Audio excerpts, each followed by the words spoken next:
Hello everyone and welcome. This is The World Below, Episode 1, A Simple Favor, here on Dork Tales. I am your story guide for the night. My name's Kelly, I use he and him, and I am incredibly excited to be starting off on this adventure here with you, with my players, and with this new game from the Onyx Path. So before we begin, a big thank you to the Onyx Path for sponsoring this stream and for giving us access to this brand new manuscript. If you tuned in the last episode, you were able to see all of our character creation and us muddling through figuring out this brand new world. It's a lot to take in, and we are going to make some mistakes as we are going and learning this engine, but you get to learn it with us. That's the best part. This is an exciting world, and I can't wait to show it to you. For those of you who don't know anything about The World Below, it is a role-playing game about a fantasy world where everyone has to subsist below the surface of their world. That's right. The surface has become blighted, deadly, and barren. And so the only way to survive is to dig down, down toward the well at the center of the world. We're going to be exploring this world tonight, and we're going to be having a lot of fun with you. But to do that, we're going to need our players. So let's introduce ourselves, introduce you who you are and who you are playing, starting with Traz.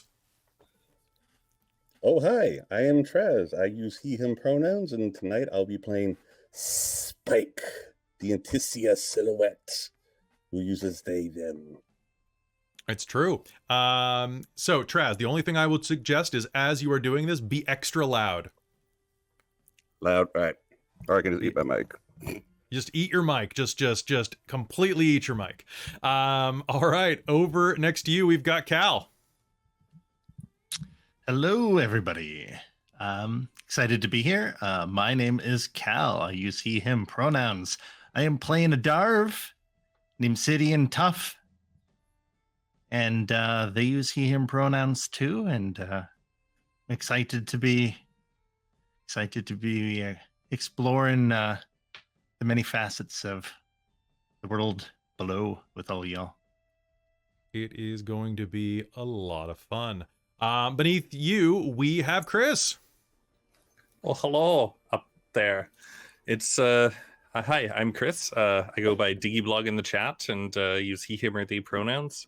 I am going to be playing a human in this wonderful, fantastical setting, and my character's name is Earthar, and I'm a Diggy boy. You know, I didn't say it out loud until now, but yeah, it is Earthar, isn't it? Earthar, yep. The puns. Next to you, we've got Christa. Hi, I'm Christa. I use she, they, or her, them pronouns. I am Cheese to FX in the chat. And I play Moss, the Hobgoblin. I'm very excited to introduce everyone to the worship of chaos. Chaos, one might say, or chaos. All right, and finally joining us is our very own Millie the Bunny-Hearted. Oh my gosh, that's me. I'm Millie and or Bunny Hearted. My pronouns are she and her or they and them. I'm a Gemini. I'm a 90s anime villain VTuber. I really am so excited for this game and this crew. I'm playing Chewy Chesswizzle, a cool rodent person who's a traveling merchant, completely obsessed with death. Volume plus, my volume is low. Your volume's a little low.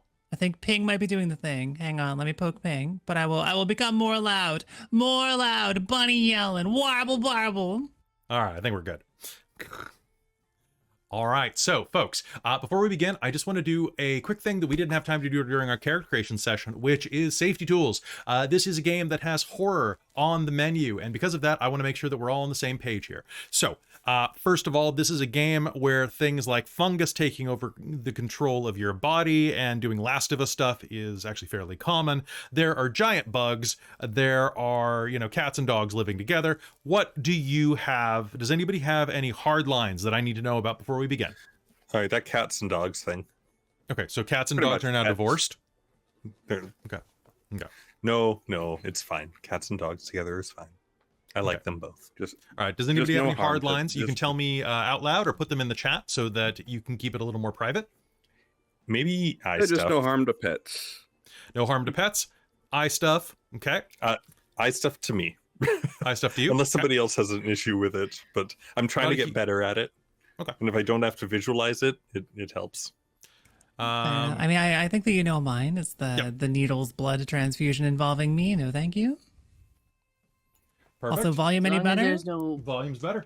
as long as there's no pictures I and did stuff, I'm almost good. nothing. I have an awful imagination and can't visualize things, so you can tell me whatever. I just Perfect. can't look at pictures. Okay. That said, if anything does twinge you, remember that some things can bother you in a game, particularly ones with a very visceral description. So if anything does bother you in our private chat, please hit XX on 2 different lines so that I know that it's not a typo. And if I don't immediately respond to it within the first like 30 seconds and start like leaning off of that, some random person just interrupt and say, "Oh, hey, Kelly, check the chat for a sec." Super cash. And then it's not a deal. All right, sound good? Perfect. Now, with that said, this is a game with a lot of horror, folks, and for those of you at home, we may touch on some things that may kind of be a little squicky for you. Our lines are not your lines, so take care of yourself, and if you need to step away for a bit and come back later, we will still be here. And if there's anything particular that you want to skip past, you can always check out our Discord and ask how far along you want to skip in for that scene to be over. If you don't want to risk it yourself, perhaps you maybe have some baggage you don't want to carry. Totally fine. Now with that said, are there any last questions, comments, or concerns before we begin?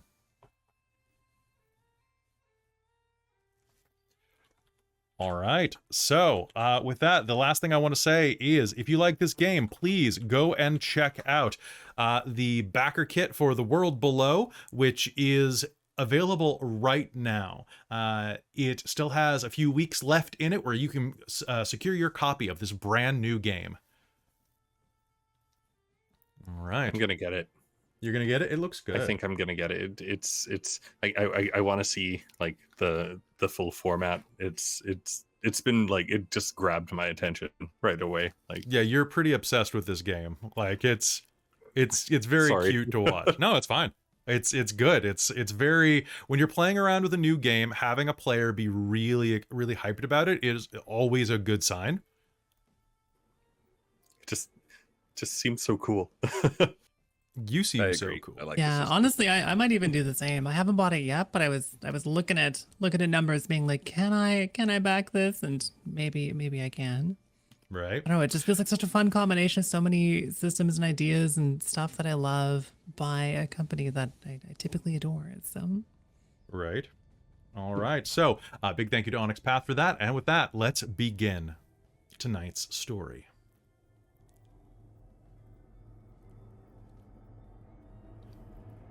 The world below is dark and cold. The world below does not love you. The world below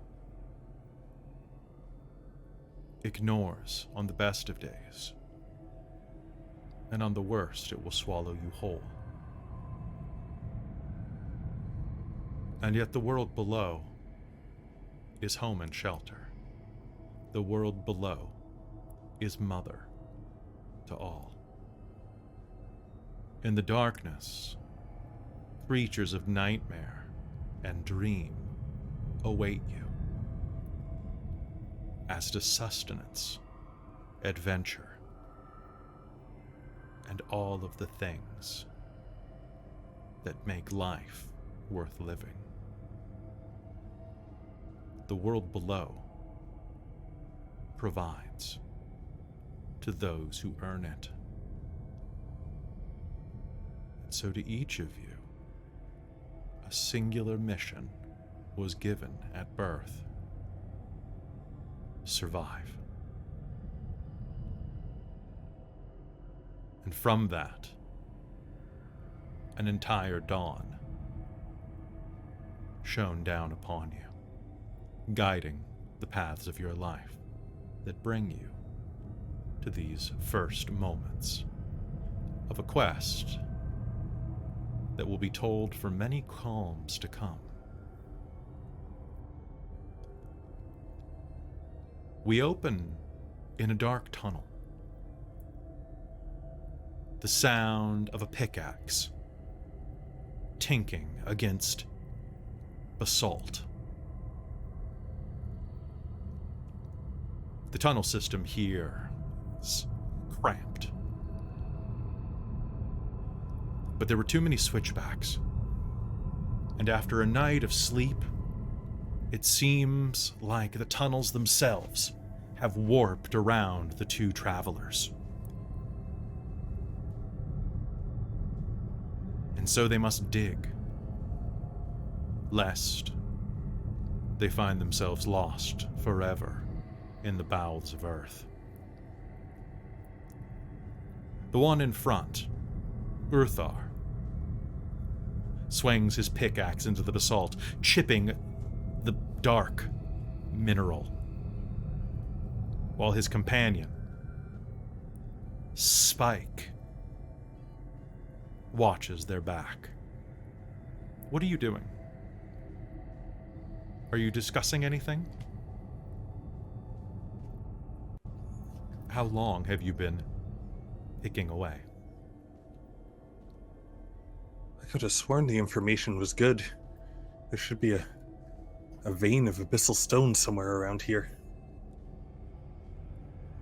Are you certain the information is accurate? I mean, you know how often things change out here. They didn't say how old it was. Maybe I should have asked. Perhaps. As you continue working, I want you to do me a favor. Let's get our first roll of the game out of the way. And to do that, we're going to look at the appendix for additional rules. We're going to go with the excavation and exploration rules now. What I would like you to do, Chris, there at the front, can I have Urthar make me, let's say, what skills would work for this? Ooh, maybe searching for anything out here, making sure the caverns don't come that you're digging carefully. Maybe science or survival and might. Sounds good. Also, at the beginning of the game, you all are starting with 5 points of momentum. 1 for each of you.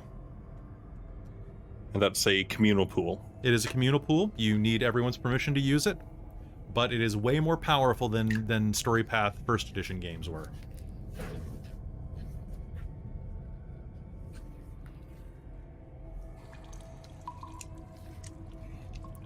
Okay. So, what I wanted you to do is, if you're trying to do that, assemble a pool. What do you think that would be? In this case, I'm trying to make sure that the digging is relatively safe. So I would say science and might. Science and might. All right, let's go ahead and do that. I'm going to say there are 2 complications attached to this. Okay. One, because you don't know exactly which way you are going. And another, that the materials around you are strangely volatile. Ooh, okay. Sounds good. I have the excavator thesis, though, so I get a +1 enhancement on this. All right. First roll of the game, 10s are 2, so that would be 1, 2, 3, 4, 5 with excavator. I will... Ooh. 1 for the hit and succeed. Okay. I'll buy off the 2 complications to make sure it's safe. And then there's 2 more with which... what else can I buy for this? You can buy... do you have any skill tricks that immediately jump out at you? No, not off the top of my head. Okay, well, why don't we just say that it'll give you a +2 enhancement going forward. Okay, can I spend 1 for that, and then the other one I'm going to use as bolster to add a momentum to the pool? All right, that sounds good to me. Another momentum to the pool. You cleave ahead. Clang, clang, clang, clang, clang. You make excellent time. You're moving ahead forward, forward, cleaving through this like it was talc. As you look to the left, you can see telltale signs of gas deposits that you were able to avoid. Had those been struck, you might have had either poisonous gas or perhaps flammable or explosive gas released into this tunnel. I think luck's with us today. Can I please get Spike? Can you make me a survival roll using whatever you think would be the attribute of your choice? Oh.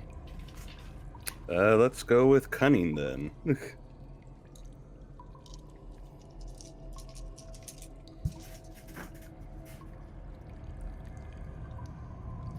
That is 1 hit. 1 hit, all right.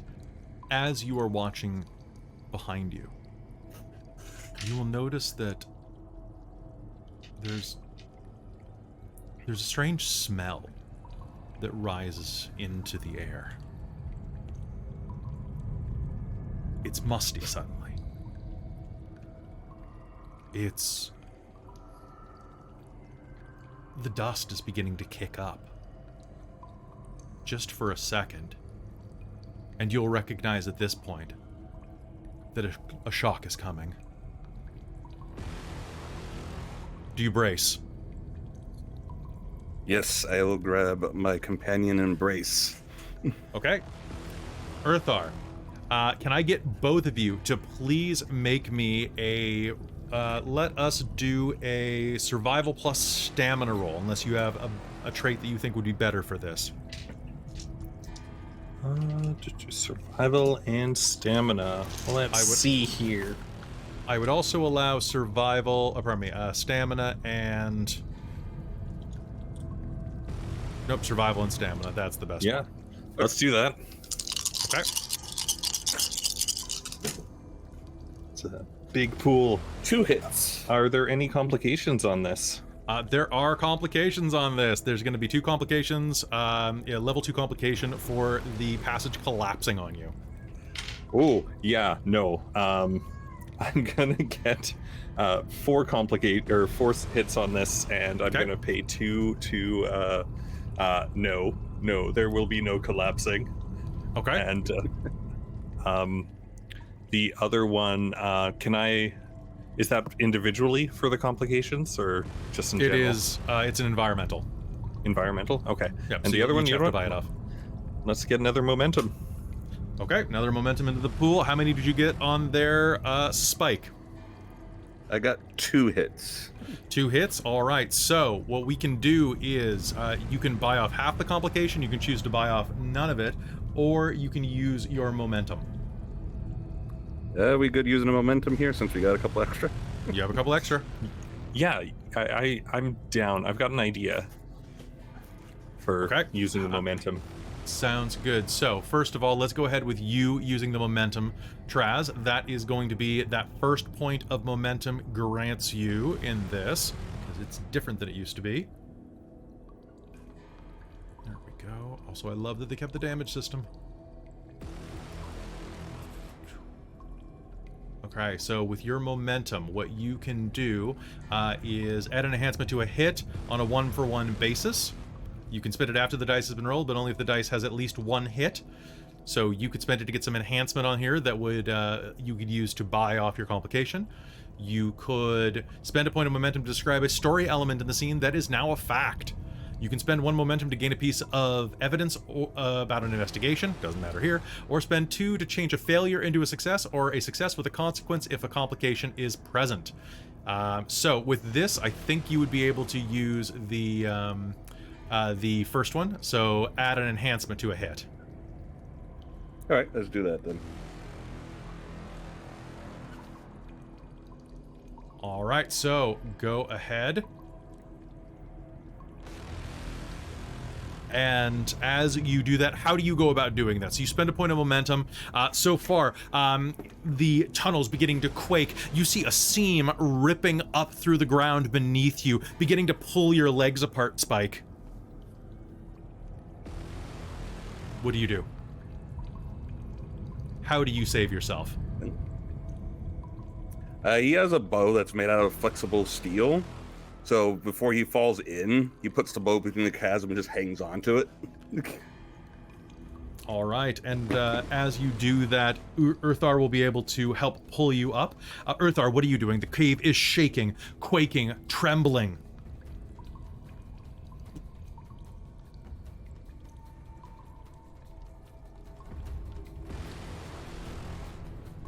I want to spend a point of momentum, Okay. to have there be that there is a safe landing in a cavern that we didn't know about beneath us. Okay. Like something like soft, like maybe a giant toadstool or something underground, and I think that's how we're gonna get out of this. Is we're gonna go down.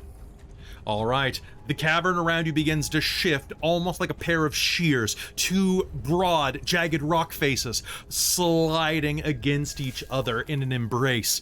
But before they can do so... We gotta go! All right, you smash through a little bit of shale that is blocking your view and can see that there is a large hole beneath you. Do you jump? I jump. Okay. Come on! Spike will follow in with his bow, and then his bow. All right, Spike and Uthar, you leap into the darkness. And I'm going to give a momentum back to the pool. Because as you leap into the darkness, everything goes black.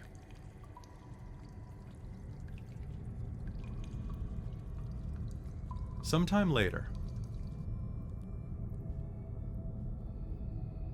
you both will awaken. Slowly, groggily. You are not where you imagined you'd be. A small cavern, ringed with phosphorescent fungi, surrounds you. It is warm in here. Old, dried fungus is being burned in small little kilns. There are a dozen people in this chamber alone, moving in the shadows. Nearby, you will see an old woman, bent and stooped, speaking to a small hobgob.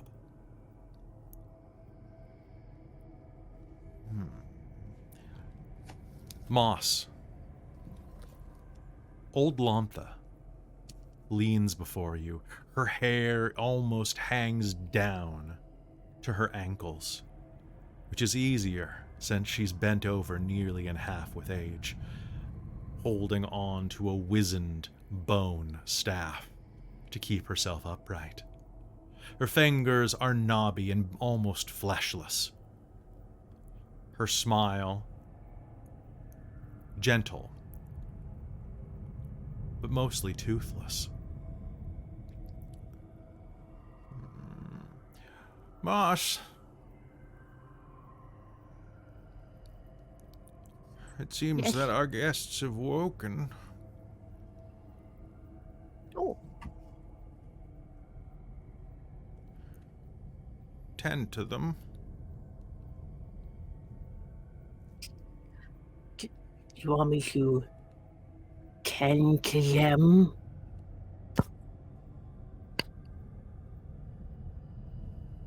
No, What do you- the other way. They are guests for now? And as she says that, Earthar and Spike, you're going to realize that your arms and legs are bound with lengths of rope.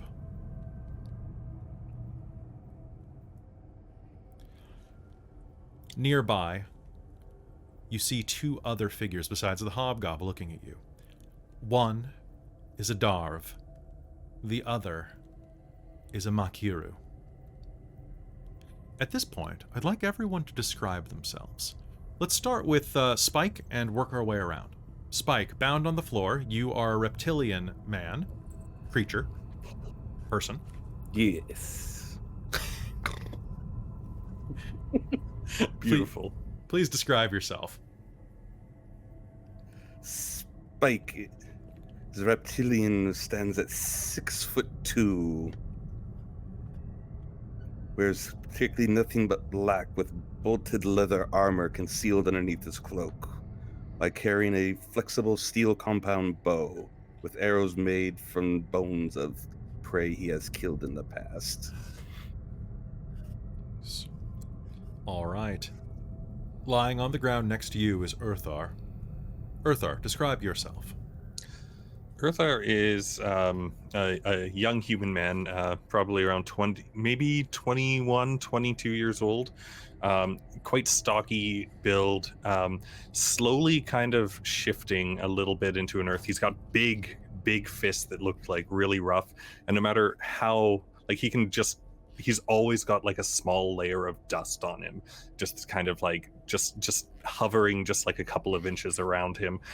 He's an elemental, and you can see that it's started to like in his fists and like his face and dirt and the dust kind of coming off of him. Bit of a beard.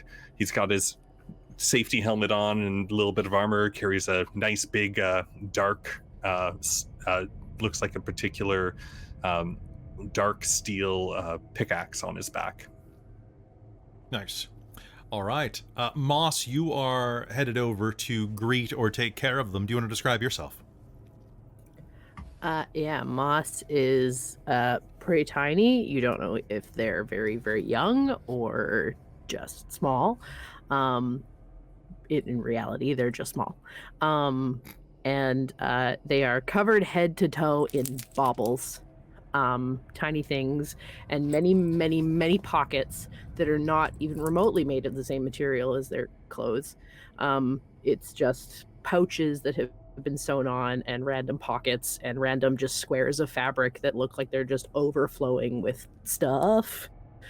And they give you a smile that just almost literally goes ear to ear, and very like flat rounded teeth, but just still strangely intimidating in a very like I'm concerned kind of way. Nearby, there are two others who are watching kind of dispassionately from the edge of this hall. Cal, describe Sidion. Sidion is a dwarf. The Myceli has is much part of him, as he is part of the fungal network.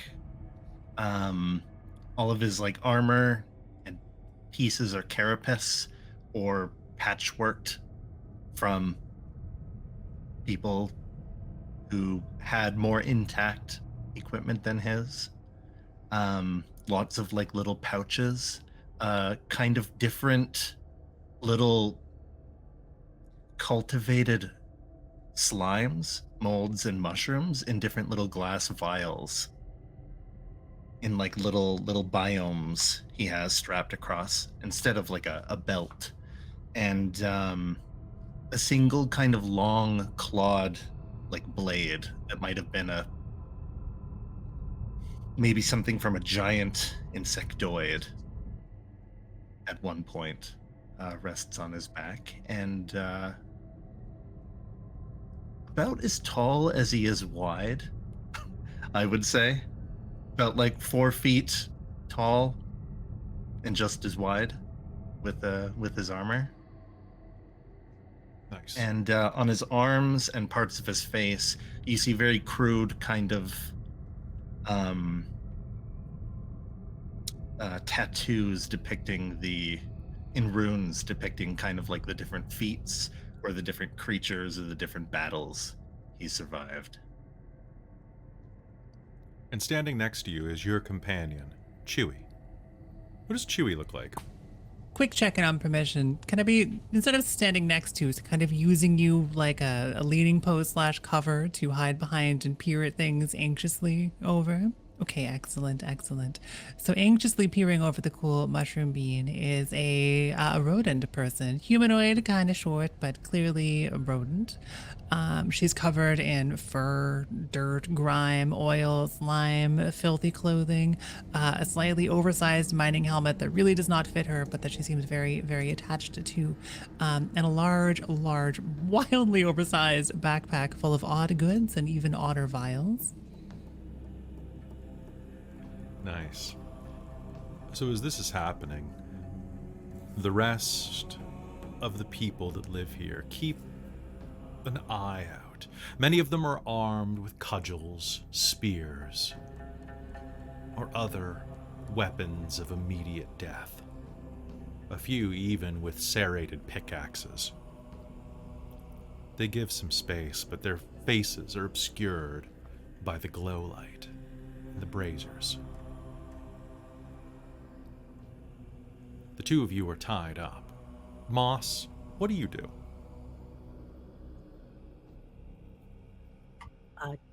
I'm super sorry, guys. I just finished my my tying up badge last week, and I do look too tight. No, I can slip out of this just fine if need be. Oh, go ahead. He'll just smile. I'm gonna try and bust out of it. I'm going to use my slip the bonds, which allows me as a simple action to just have the bonds fall through him like he's the shadows. Okay. All right, so go ahead. Does that cost anything? Nope, I can just do it once per session. Once a session. Once a session, It's one all of his right. dialectic powers. So, and as for you, why don't you give me a larceny and might roll? Larceny and might. Oh gosh. To break bonds? I think that sounds yeah. pretty good. Yeah, no, that sounds great. One. One. All right, so, Earthar, you are going to start to strain against the ropes, and, you know what, let's make this a contested roll, because Moss, you said you tied them. So why don't, Moss, you give me larceny or survival plus the skill of your choice, or the attribute of your choice. Okay. I have larceny. I have one. But what do I think? I guess dexterity makes sense, eh? Yeah.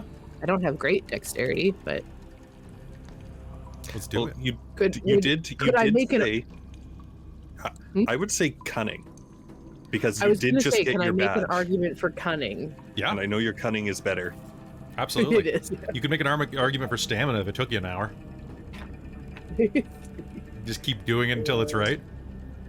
Exactly. Just keep arguing until it's like stamina. Oh, Until no. Whoops. Okay, that's a 7. Ones don't take away, right? Ones don't take away. You're looking for 8, 9, 10.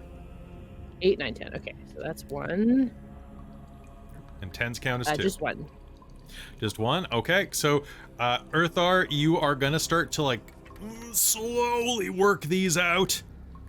It's not quite happening, but if you keep going at this, you're going to be able to tear open your arms. Oh, just be careful. Don't hurt yourself. Oh, wow. That was really good. You did a great job. You're really good at that. Ugh. Helen's going to make fun of me for not being good. Are we in trouble, Spike? I don't know, but let's get you untied. And Spike will help untie him. All right, so that I'm not going to say that it requires a... Sorry, Krista? I was going to say, because Krista doesn't know, what did Odlantha mean by tend to? Make sure they're not dead. Okay. I did that. Or dying, That. yeah. So if they're healthy enough to get out of that. Hooray. Wow, you guys did a really good job. Sorry for the bit of a rude awakening. Welcome to your bro. Sorry, what? Welcome to your bro. Yarbo. Sorry, Do you know Hobgoblin is my first language, and dialect is kind of hard sometimes. Do you know anything of the place, Kelly? You know what? Why don't we go ahead and make a roll for that? Let's give me, for one, you could spend a momentum just to know, or you could roll, let's say this is going to be, culture and intellect, I think is probably the best roll.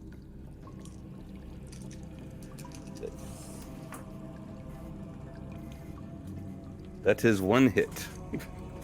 One hit. Okay. So, you know a little bit about Yorbril. You know that it is a settlement of cultists and wackadoos who feed people to a magic plant, or they put them into mental slavery.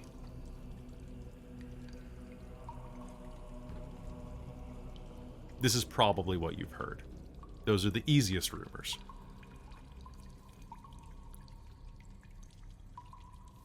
And Earthar, did you make a roll?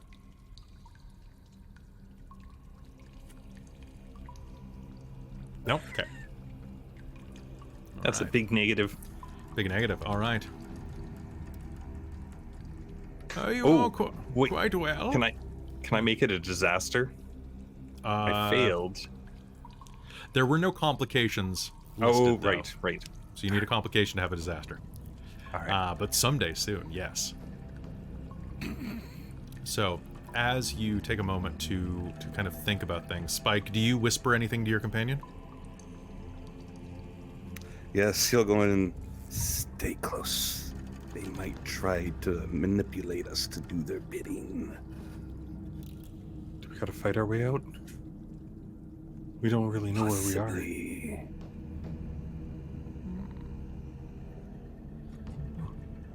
I'm ready. May I roll to hear them? Yeah, absolutely. You are pretty close to them, so why don't we go ahead and let's make a roll. Make me a, let's say, larceny and cunning roll to spy on them is a good one. Sure. Because larceny is a nice catch-all in this. 9, 8, 8. Tree. Oh yeah, you totally overheard everything. Cool. I would like to pop up in between them and go, no, you won't have to fight out. It's okay. Just looking And, up like- at both of you. Like, Earthar's fists are like kind of look like they're actually like made out of stone a little bit, like near the knuckles, and they're probably almost the size of your head. So he's just like Put the sorry. fists down. There's no need for any violence, the old woman says. He's old Lanza. The old woman smiles, looking like a toothless old grandmother. She's human, you think. At least, under all those wrinkles. And she gestures to the Darv and to the Makiru. The two of you are going to need some help. The well has delivered these two travelers to us, and it is only fitting that they repay our kindness by helping escort you. Sidian?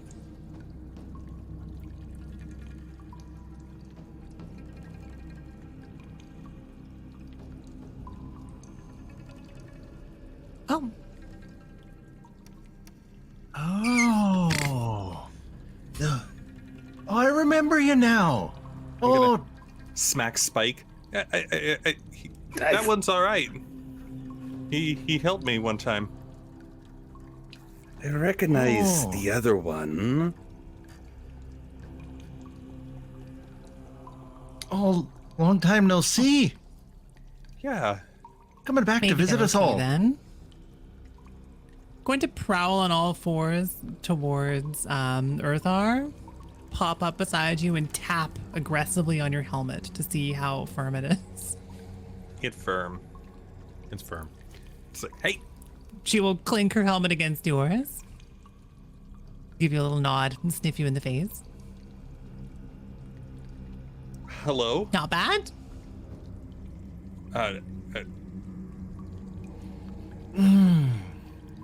You're a friend of Sidian's? Chewy chest whistle. She'll go to shake your hand. I'll carefully shake your hand. She does like a whole body shake, causing tons of jangling and sounds and all of her various equipment. Do you live here too? And I'll point at Moss. Oh no, I just really like it here. They're nice. Okay. Right, well, he'll get himself, like, stand up a little bit and try and dust himself off, which just creates a little bit more dust. And just be like, well, I guess we are okay, right? Spike? Sorry, we needed to tie you up just in case you came out of a super. And Oh, that's fair. So what? I guess Seems safe for now. But what is this escort you speak of? The old woman hobbles over on her cane. I'm the one they call Old Launtha. I am the apprentice of Yorba the Wise, who founded Yorba.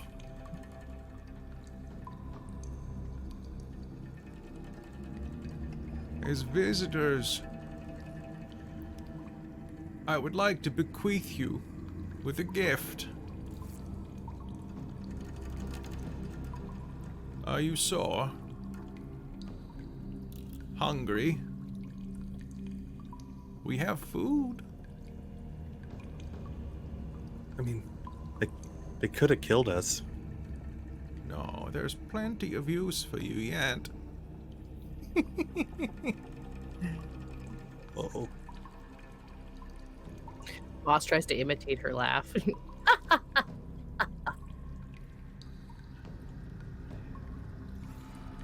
I mean, what? The well. I bless you. The well.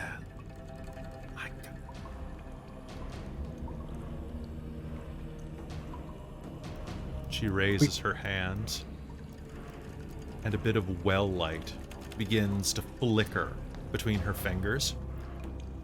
And you will both feel this fuzziness around your heads for a moment, as this static charge seems to build.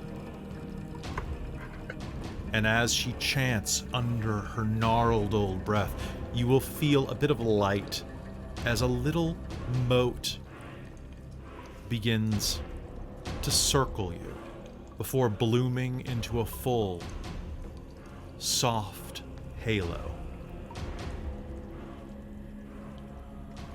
You will guide Sidian and Chewy to the end of their quest and protect them. And when you do, you will be free. We will send you off with provisions, or let you stay here among the Obral for the calm.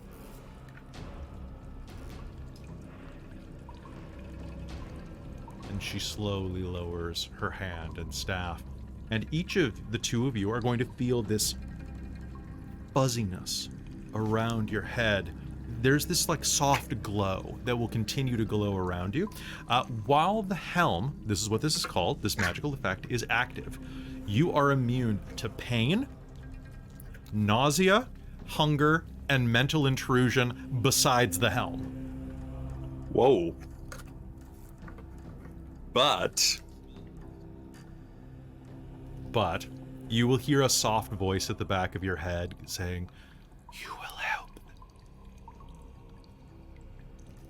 I mean, Sidian did help me. I think I already owe him one. It is merely custom. The helm goes on all we do not know, and Sidian is a valued outsider, but an outsider nonetheless. Perhaps Sidian and Chewie both had their helming at one time. It was really nice. It's so pretty. I just wanted to look at it all the time. Yes. Well, and they're giving us food. Well, I mean, this feels weird. It's too It's like bright, it's but like I'm wearing two hats. Come with me. There is food in the next chamber. And we will discuss your mission. She Okay. hobbles off into the next chamber. I'm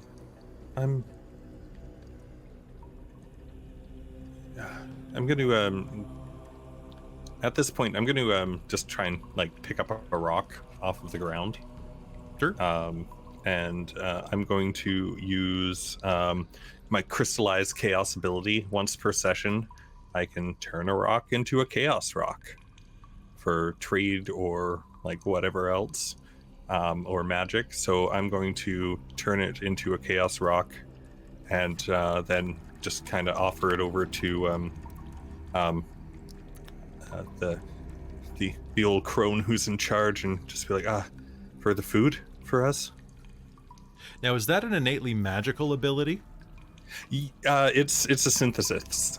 So yeah, it's part of being an elemental. I just basically like draw chaos into it, turn it into a magic rock that is used for trade and other things, and it is definitely innately magic. It will it can be used to make magic easier and give enhancements to it using She looks chaos. down at the Moss's rock. face is on this rock.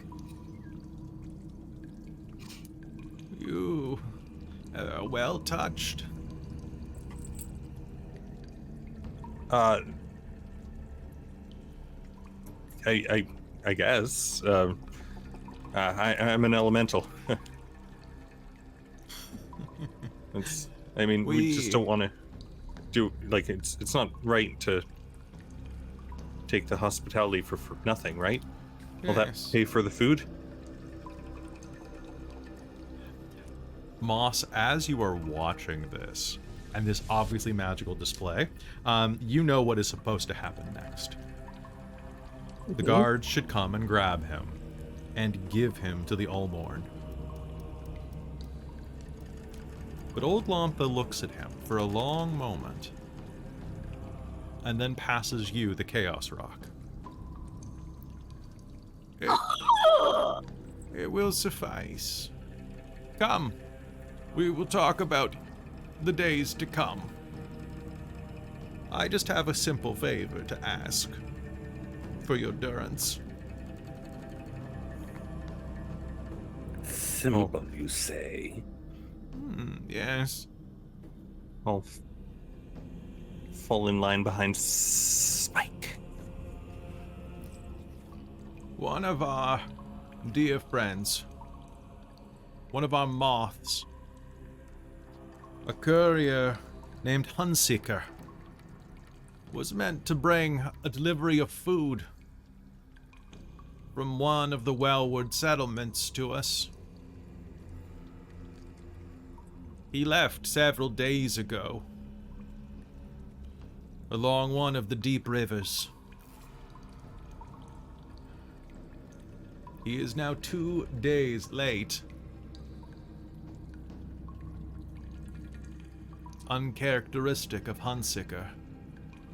I fear for his life. And I fear for the loss of nourishment that is bound for your bro. Chewie and Sidion have come to trade and have agreed to go and look for their erstwhile moth comrade. As Can't Chewie. leave one of our own out there. I simply ask you to take one of the only river-worthy vessels we have. Go, find Hunsicker or the cache of food, and return it here.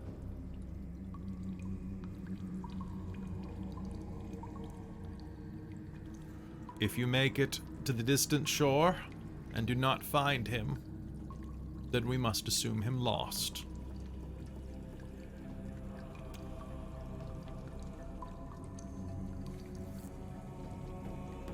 Okay. Yeah, well, Who will pilot this vessel? Does anybody here have pilot? All right, Sidion has pilot.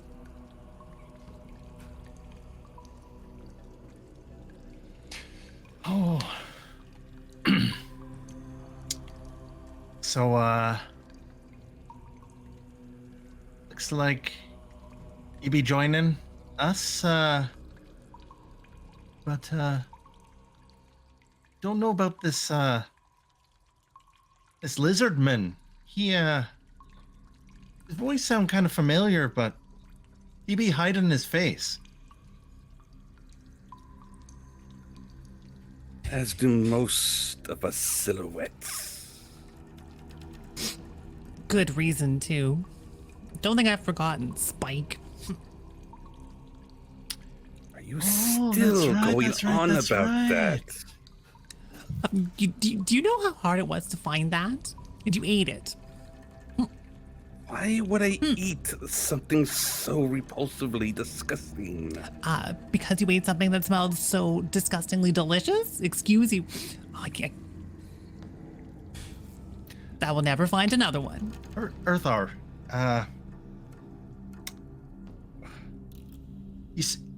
saying you can vouch for this this Spike. oh, Spike's a good guy. He's actually I'm kind of his apprentice.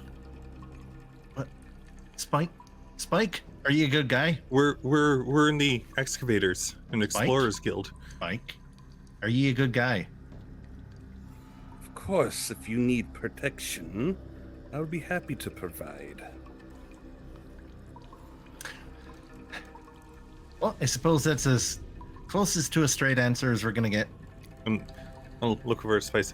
I don't know Chewy but Sidian found me when in a cave in and helped me out one time, and then went on his way. He's upright folk. Did you cultivate them the spores I gave you? I'm not very good with plants. Oh, it's okay. All right. I mean, who knows where they are now? I tried though. Well, you tried. The important part. Well, you ready to make like a rock and roll? Moss laughs way too loud from the corner of the room. I like that Couple- enthusiasm. A couple of your brawlings, a couple of people from your brawl, head in. Yorbalites? Yorbalites? Is that yeah? You Brawlians. Your Bralees. Your Brawlshans. Oh, I like your Brawlshans. Brawlshans. Your Alright. Brawlshans. Your Brawlshans. My Brawlshans? My Brawlshans. A couple of people from your brawl head in and hand out these carved bone bowls that are full of mashed mushrooms and a couple of like rock salt spices and things like that. I haven't eaten this good in a while. And I'll just dig right in. Nice. It has been some time, hasn't it? And Spike will also start eating. It's nutritious. Watching and you filling. eat with like hate behind my little mousy eyes. Every time you crush something between your teeth, it's betrayal. What happened between you two?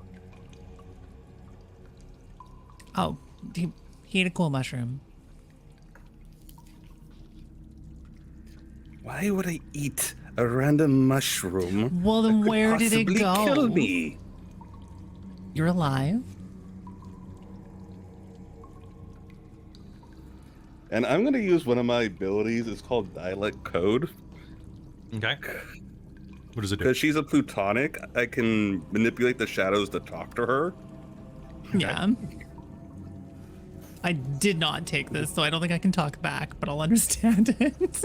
You can because you can understand because you're plutonic. No one else can Yeah. understand it unless they took it. It's gonna be you're such a pain in my ass. She's gonna stick her tongue out at you. Oh, I could do it with hand puppets on the wall. Hang on. Hold her hand up in front of her little candlelight and do a little like wop wop face with her fingers.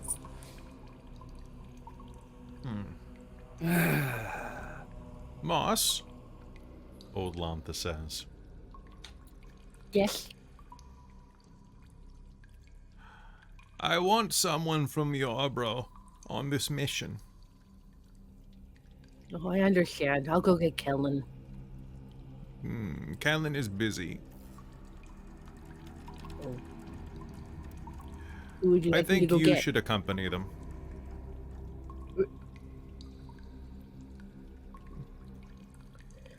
Is there someone here named you, or are you talking about me? I think Moss should accompany them. Moss Oh, will God. be your handler. Earthar, Spike. Should you need anything, she is very knowledgeable. Yes, I do a lot of studying. Thank you, Nansha. That's a great honor. It is time for you to go out into the world and seek your glory.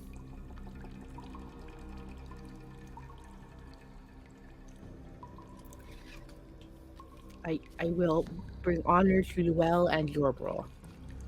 Good. Now eat. Soon, it will be time to leave. Ah, of course. One last gift before you go. Where was it? And she will stumble off to go find something. That's pretty good.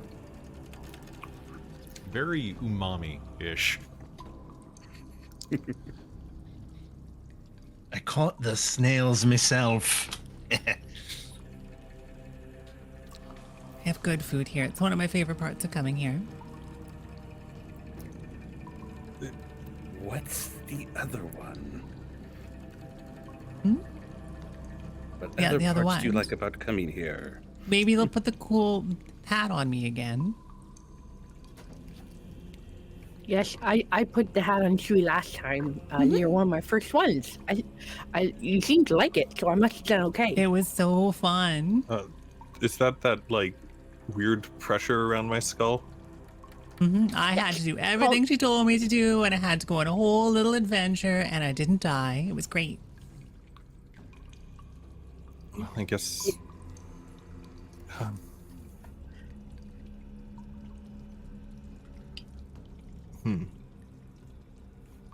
Okay.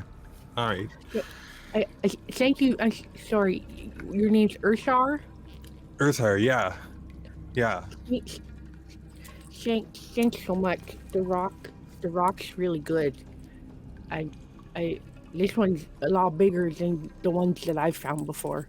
And I don't know if you can sense chaos, but all of the little bits and bobs are all little chaos rocks. I've never seen one made before, but I just find them usually. Well, I try and find them too, but I mean, it's handy little trick when we don't have much to trade. We don't meet many people from outside. Well, that's not entirely true. We don't send many people off. from outside that can do this. Oh, well.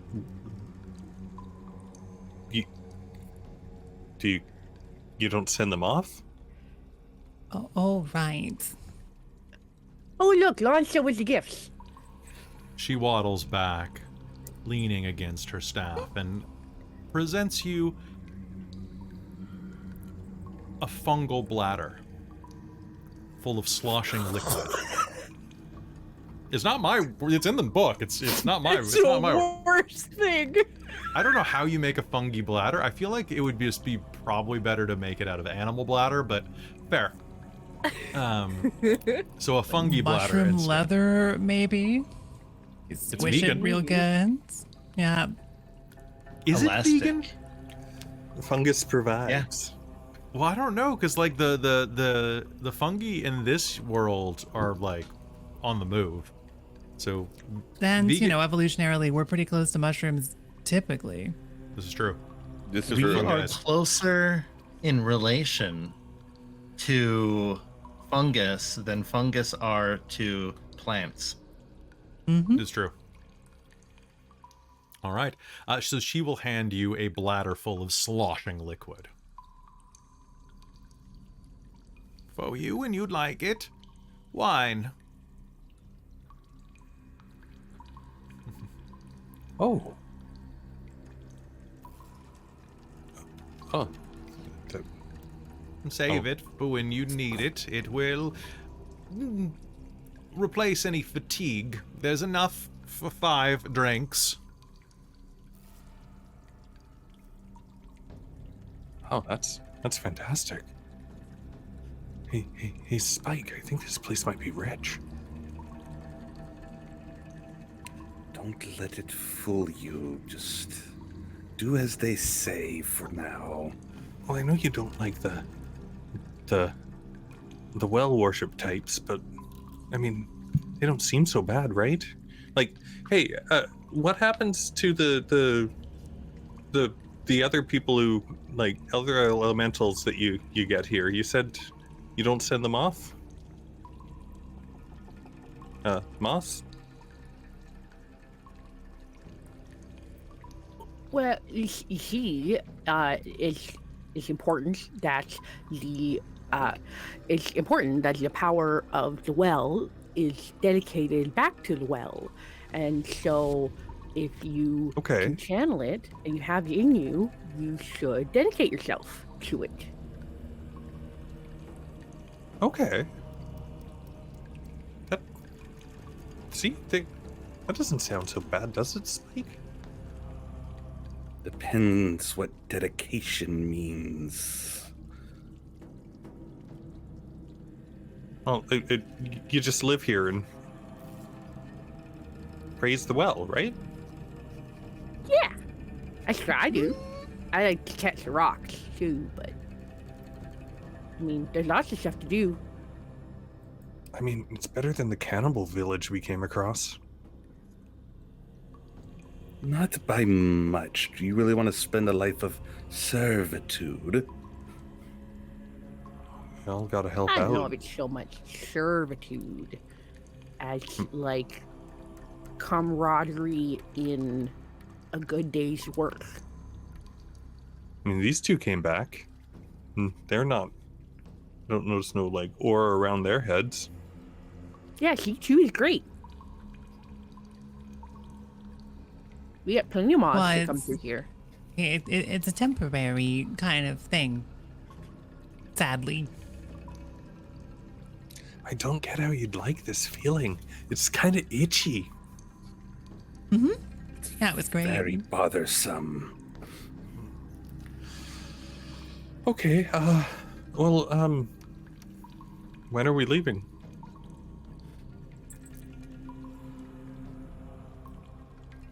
Oh, I'm packed. Then your Lancia, when voyage. should we go? Your voyage can begin whenever you're ready, old Lantha says. Moss, I leave you in charge. You will be my surrogate in this endeavor. Wow. Cool. Yes, I will do you proud. I know. The fate of the next calm relies on you, little hobgob.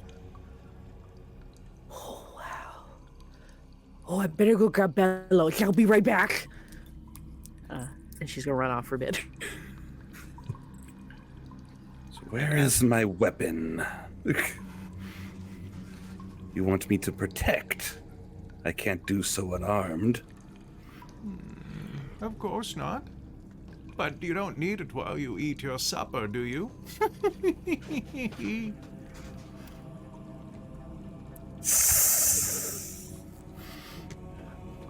Oh, shush. Fine then. She claps and someone hands over the rest of your equipment to each of you. And Sidion, Chewie, thank you for coming to our aid in our hour of need. No, of course. I'm always willing to lend an ear. We're all in this together. You know? You went quiet there, Sonny. I think you might have accidentally swallowed a mushroom. Your audio cut out suddenly there, Cal. Cal, Is it back? Oh, Oh, it's not. he's Is it doing that thing again? Well, now he's muted. So what happens? What happens if we, like, with this? If we went the other way? Oh, Like- it will drive you insane and slowly rot your mind from the inside out until you are forced to do what you have been made to promise to do. Okay, Spike. Maybe you might be onto something. But you're doing good stuff. Sniff, sniff, sniff. It's the We will difference. help the moss. They've Oh. always helped us in our time of need.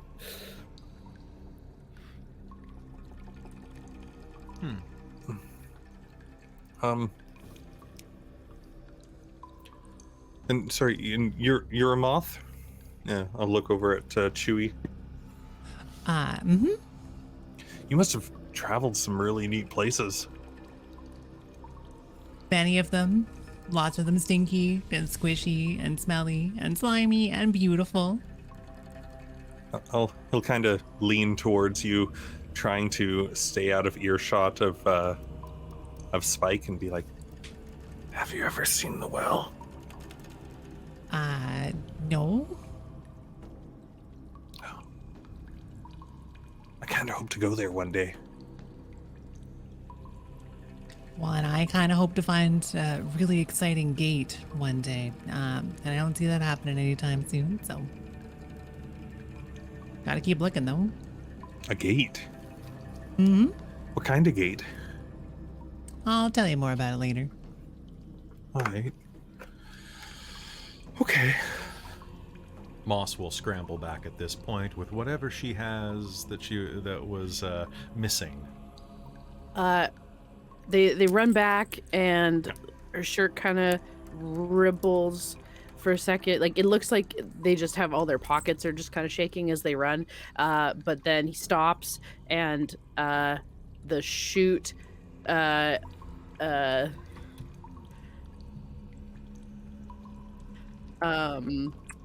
their shirt ripples, and all of a sudden you see this little orange snout kind of stick out of amongst all of their layers, and you just see this little snout that looks kind of reptilian but bright orange. Sorry, I had to get Bellows. He's a great guy to have on an adventure. He knows a lot. I'll jokingly look over towards Spike. A relative of yours? Very funny.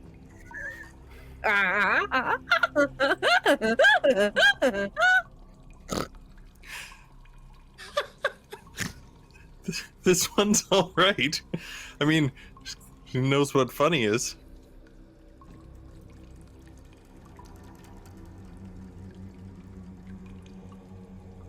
I won open mic 3 times in a row.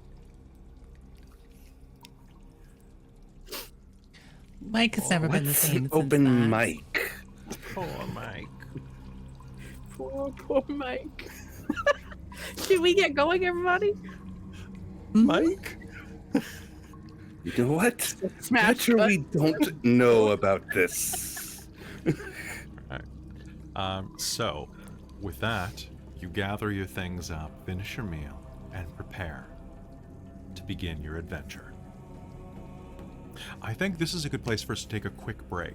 So, folks, don't go anywhere. We'll be right back after this quick break.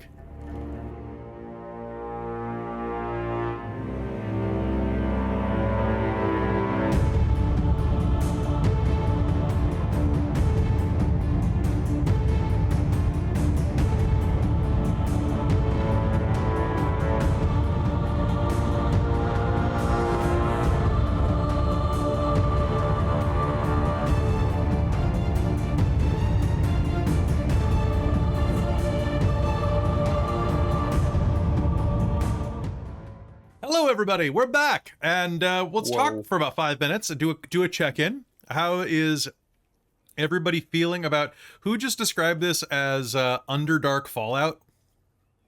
Chris. Yeah, Yep. that seemed like Yep. the time to come back. Fallout Underdark. Traz, I think you fixed the blue screen thing. Oh, awesome. I like the hood back a little Oh, bit. there goes again. You lean forward, and then it did the thing. Because then you can see the eyes and the face. There you go. So, folks, if you like Pay seeing no ridiculous attention to costumes, the human face behind the. that's just something he Don't ate. pay attention to the human costume. This is what I really look like. That's All right, how you so- keep regrowing your leg. How are you guys liking the vibe of this? I like it. It's really nice so far. I It knew I was makes gonna me like feel- it, and I was right. It makes me feel like it's more survival, and to use like writing concepts like man versus nature. And I'm glad Mhm. I spent my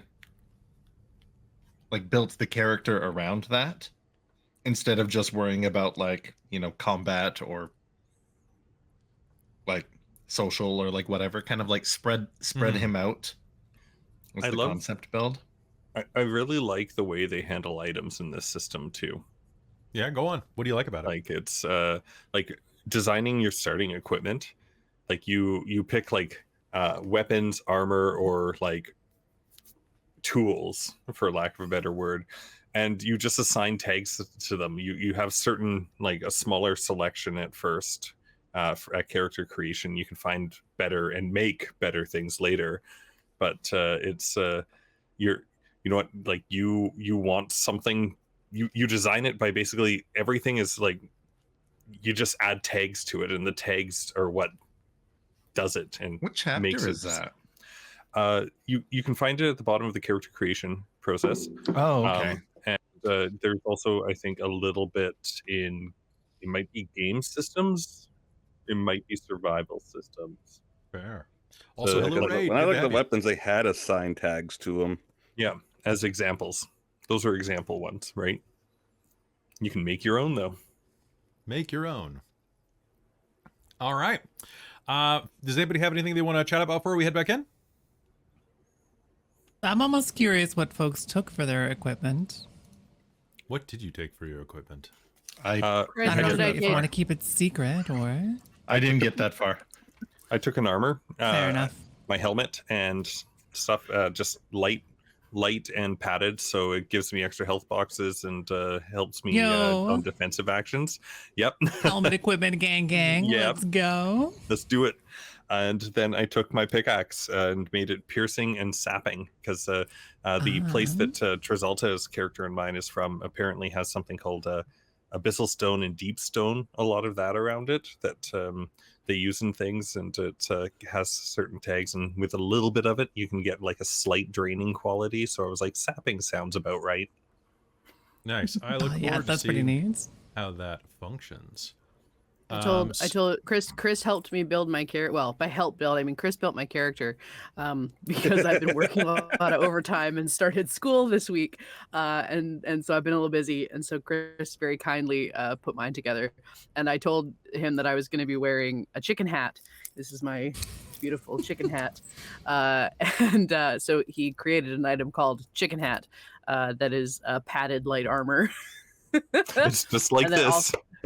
Yeah, right. Honestly, there's a lot of padding in this. I think it would probably protect me a little bit.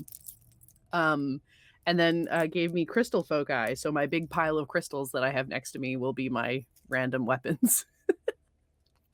Nice.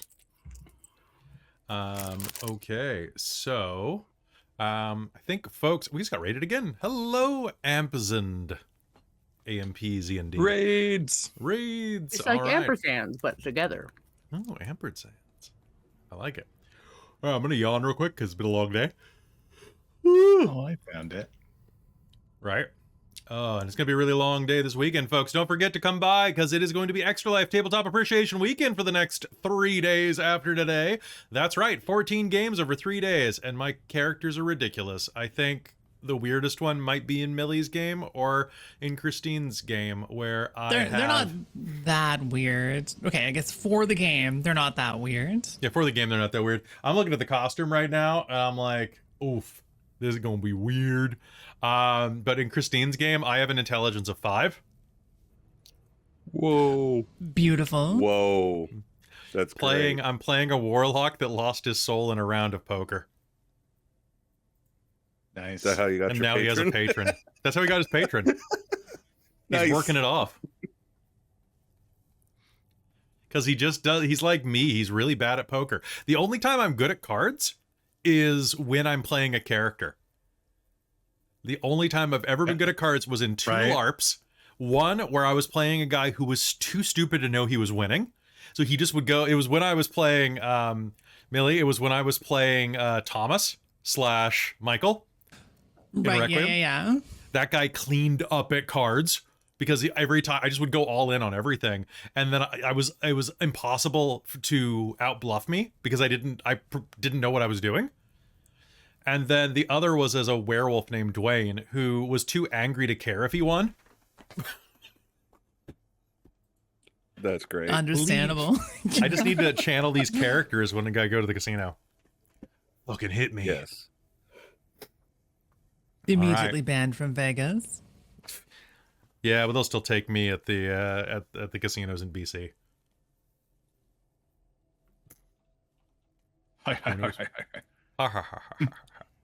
All right. So, folks, we're going to be heading into game in just a moment. Thank you so much for tuning in, and thank you to Onyx Path Publishing for creating this game. It's been a lot of fun so far, and I look forward to exploring a few more things in it. All right, get all of your stretches out of the way. Ooh, and let's head back in to the world below.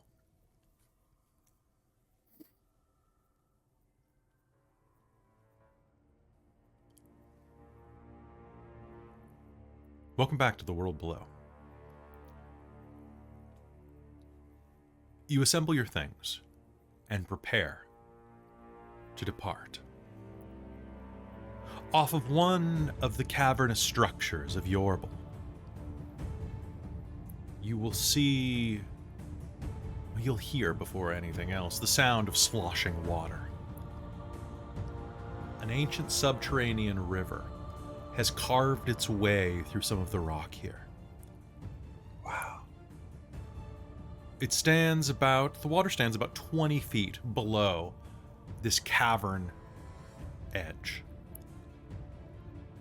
There is a makeshift stone and bone dock built into the side of it, with a fungal rope knotted into a ladder to carry you down.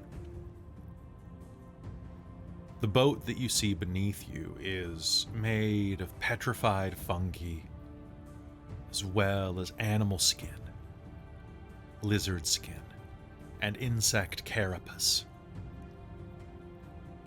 all fused together to carry yourself down this torrential river. I say torrential. It's not moving that fast. Enough that you would be going at a good clip. A fast walk, perhaps a light jog. Is that all water? Yep. I don't think I've ever seen that much. It is the god's gift. It is warm to the touch. The life stream of your bro feeds the fungi, feeds the Ulmorn, feeds us. Feeds the what? The settlement. And our protector. Praise be to the well. And to the well that flows. To the well. And to the water flows. Praise be the well? Good. It's a good place to start. Return soon, Moss. Chewie, Sidion, do not die. I have the rest of your payment waiting here. I would hate to spend it on others less agreeable moths. Oh, don't worry, Mom. I'll make sure they all come back alive. Good to hear. Did you just whisper? Did you call her mom? No, I called her Mom. I'm confused about your family dynamic again. I thought your father was a mushroom. Huh. No, she. What do you words you use? Oh Nana? my gosh, is your dad a mushroom? Is that why your head looks like that?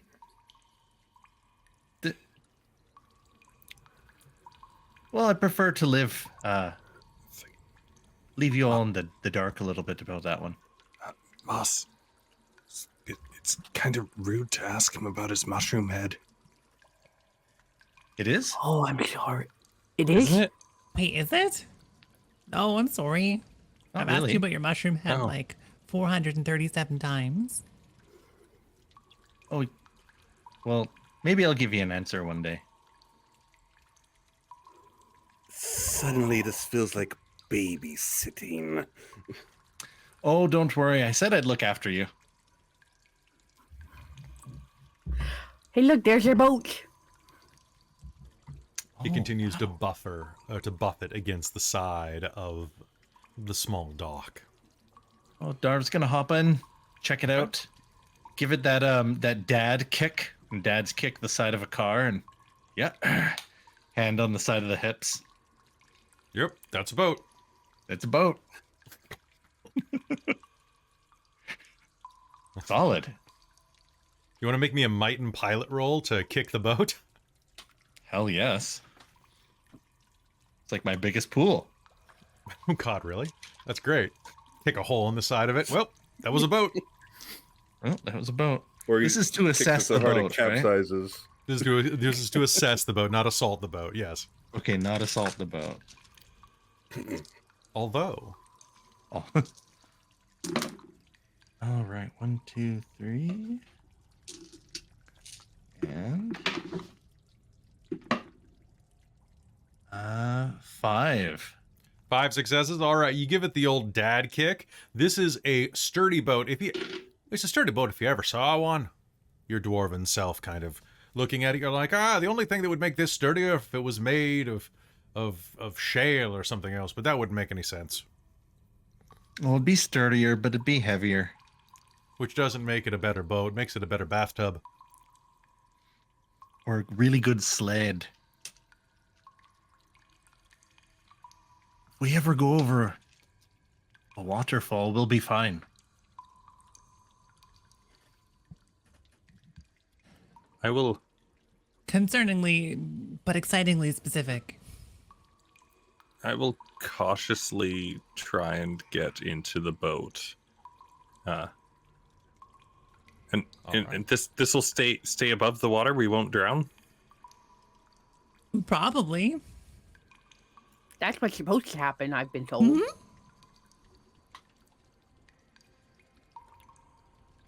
gonna throw my massive pack on board and then jump in after it. All right. Earthar, you're going to feel yourself kind of rock from side to side as that pack hits. Okay. Okay. No. You know what, Kelly? I'm gonna try and use some magic. Nervously boy. use some magic. I want to. I don't know if there's a status for this, but I want to make myself buoyant. Buoyant.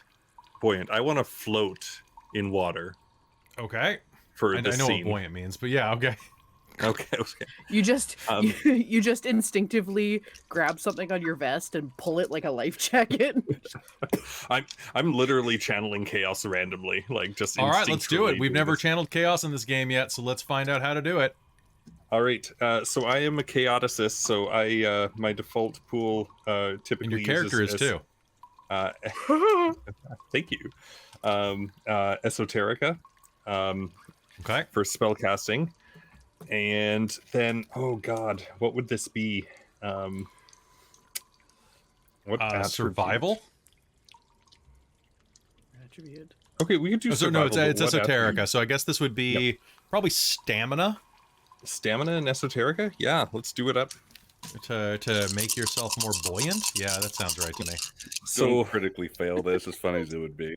so All right. So what Chris um, is doing right now is he's reaching into the primordial essence of chaos and using it to kind of warp reality, almost similarly the way that a mage casts spells in our Mage the Ascension game. So, how does this function? So you do this. Do you have to draw upon momentum? Do you have to draw upon anything to do this? Nope. I just draw upon the ambient chaos that's in the world below, Okay. in order to do this, which the well provides. Well, provides. I think so. And But what's the price? what's the price? Yes. So if something goes wrong, because I'm a chaosist, it goes more wrong and hurts more. But I can do it. I get a bonus to do it based on the ambient level around instead of a complication, which which is gonna others be get. +4 Holy shit. or plus. Okay. We'll say +3. We're +3 because we're outside of Eorbrel. Okay, +3 sounds good. +3 is still pretty solid though. That's actually like I think the top of the chart for it. I think. Oh, is it? I think so. So that's fantastic. And whereas other people would suffer that as a complication on their spell casting, Oh, nice. but they do it safer. And then what is the other thing? And so it's I guess I'm trying to make myself buoyant for a scene. So I don't know. I think maybe difficulty 2 and mild complication 2. Sure, that works for me. And the mild complication will always be a chaos retaliation. Okay. So or whatever it's called. All right, so roll in this, and nice. So that is 4 successes. Damn. Oh wait, hold on. 4, 5, 6, 7. Oh, is that all? Yes. Okay. So I'm gonna buy off the complication, and I also have divine inspiration for esoterica, so I gain a momentum Okay. that I need to use on this roll, Okay. or it's a temporary momentum that needs to be used on this roll or my next roll. I'm gonna save it for my next roll. Okay. Sounds good. Extra hits, I don't know what to do with those. You could have it wash over and make some of your allies buoyant, perhaps. Yeah, you know what? Let's make this a little random. Let's do Or that. make the boat extra buoyant. I don't know what that will. You know what? For somebody Give- who doesn't know anything about boats, that seems like a really good idea. Let's make the boat buoyant. Okay, so what we're gonna do is we're gonna give the boat a 50% speed increase, Nice. whether it wants it or not. I like that much more than the boat just floating to the very tippy top of the water as if it's walking on it, tipping over to the side and dumping us all in. Plastic Age Plays has said that extends the duration getting the extra hits. Oh, nice. Okay. Oh, Yeah. Okay. Let's fancy. do that So in that case, it'll be just that you are very buoyant. for the You are scene. s- You are super buoyant. No, beyond Awesome. the scene. You are buoyant until we say otherwise with 7 successes. Oh, Okay, so sounds fantastic. so you are very buoyant, and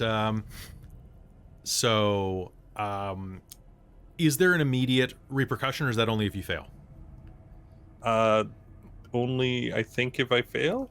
Okay, so it's not like Paradox. Okay, cool. Yeah, and the complication was bought off. Yeah. So okay. no random stuff going on. Okay, so you channel chaos. There is a bright flash of white-ish, like whitish purple light around you as you glow for a moment. And Ugh. What did you do this time? How did you do it? I don't know. I just I didn't want to sink, so I just tried to. I thought it would be good if I floated. Floating's good. And Moss is going to do the same thing, except in this mine, floating. okay, you all float down here. Let's do it. Okay, so it was Esoterica. Yep, Esoterica and Stamina is what I said. Ooh, stamina. No. I'd allow Cunning because you're copying someone else's technique. Okay, yeah, that works for me. You also. We're all gonna explode. We're there's all plenty- gonna explode. Just Plus them. 3 for the ambient chaos level. Plus, Kinda you get catchy. an additional +3 for sacrificing your bruised health boxes Oh, no. permanently, Yes, So I you have have- Body of Chaos. and you have your crystal foci. So Krista Oh yes, needs, because you're doing it, I'll use it. and Krista needs to have like dice shipped in for this. Okay, yes, I did. I had to go grab my. Those aren't extra dice; those are extra successes if you hit. So if you get like if you Oh, succeed, they're an those enhancement. Yeah. Oh, okay, got it. So Esoterica and Cunning is Esoterica's 3, Cunning is you're built 6, for this, Krista. and then you said a +3. So don't worry about the plus until after you. No, roll. sorry for the around. For the ambient, is that an enhancement or is it a bonus? Chaos locking it. No. The ambient Yeah. energies. Oh, Yeah. that's enhancement. Yes. Okay, so it's all enhancement. Okay, good. Oh, so that's after the roll too then. Oh, so it's So after the roll okay. would be flat, and then you get a bunch of enhancement mayhem. It's on hard it. So to- if you it's make hard the to roll, mentally you shift. really make the roll. It is Okay, hard to that's make that 8s, right? shift. 8s are up. Okay. You Dice just roll 10 or 9 rather, but only 2 successes. But then sticks auto successes, so that's So- 8. 8 successes. So you are so you're thinking float? Float. Okay. Uh-huh. Are you thinking float as in float on air? Yup. Gonna turn into a balloon. I think so. Okay, so you will have a hobgob that begins floating above the boat. Oh, that would I have been do a better anything to idea. grab the floating hobgob. All right, do you grab the I like grab the hob? hat, just floating upside down. Yeah, just Yep, that sounds good. they just grab the hat, going again. Oh. Babysitting. Guess I'm holding on to you for now. That's awfully good thinking there, but Okay, well, so you're floating actually, upside down. Hold on Okay. to this. I'm just gonna tie a rope to the boat and give Moss the other end of the rope. Oh, there you go. Amazing. You can be our eyes in the sky. Oh, Uh, she'll. Moz, you should look at the stream. Oh, yeah, I know. All right. Well, let's see. Let's get going before anything else crazy happens and the boat starts flying. All right. I had 8 Spike is successes, gonna get right? up. Yeah. This is gonna last until you don't want it to, basically. Maybe longer. Who knows?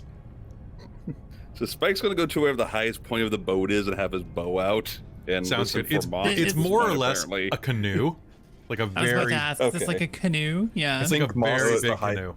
Isn't Moss the highest part of the boat think now? so. Yeah, do you climb Yeah. on top of Moss? Yeah, yeah. You know what? Moss has so many successes. You can climb and sit on top of the hobgob, Perfect. It's like a little spot. and they will only lower like a foot. They'll kind of like bob. All right. say you're right side up. Everybody seated or floating? Oh, Mary said it.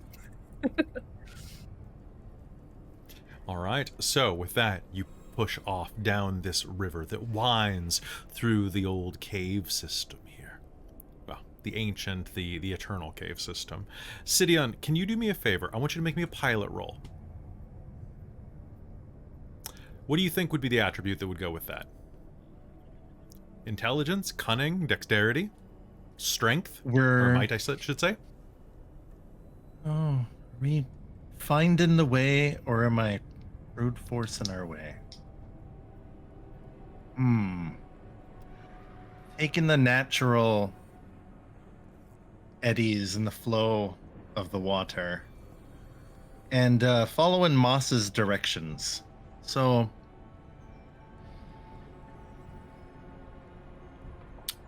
what would that be?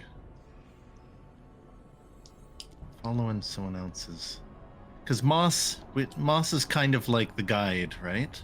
Mm-hmm. I assume I sort of know where we're going. About where the missing.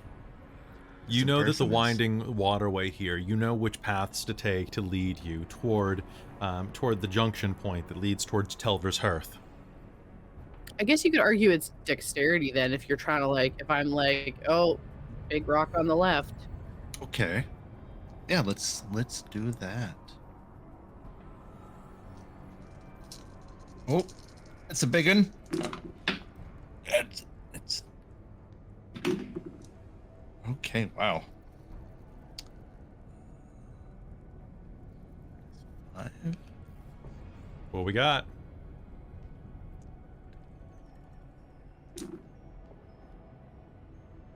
Six successes. Ooh. All right, so you're going to be able to pilot down these ancient passageways. You're going to be able to see ahead far enough to warn your allies when the roof goes low enough that you'll have to pull Moss almost down vertically, Spike having to almost scrape his chin on the side of the rock face as they are pulled forward. You buff it from side to side, and the voyage is exciting, comfortable, riveting. You progress down the way, and what I'm going to do is I'm going to give you a +1 going forward on any piloting checks that you're going to have to make. So just remember that you will have a +1 enhancement because you did so damn well. So like on your next one. So as you are careening through these passageways, though, you notice a smell. Coppery, irony smell in the air. The bioluminescent fungi that you keep on the front of this boat as a lantern show dark splashes of shadow along the wall here. And Sidion, you are picking up speed pretty well. Like this river is opening up.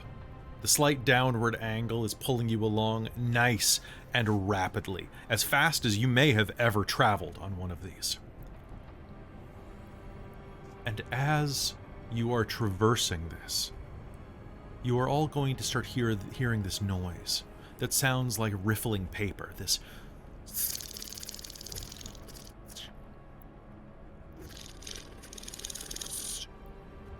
but higher pitched, like an insect's wings.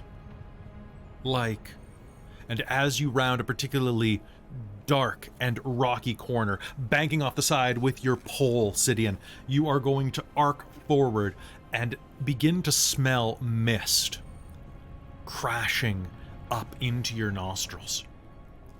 And directly ahead of you, the cavern widens significantly, showing a broad outcropping, and then a gap, a large one. In fact, up ahead, with your piloting roll, you'll be able to detect the smell of breaking water at the bottom of a long fall.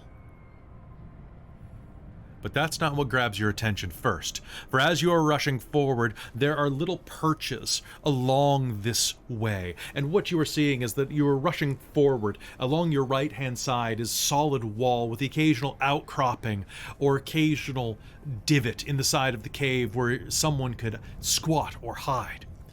Up ahead of you, there's a large break of about 20 feet where the wall is completely gone, blowing water crashing down into an impossible depth.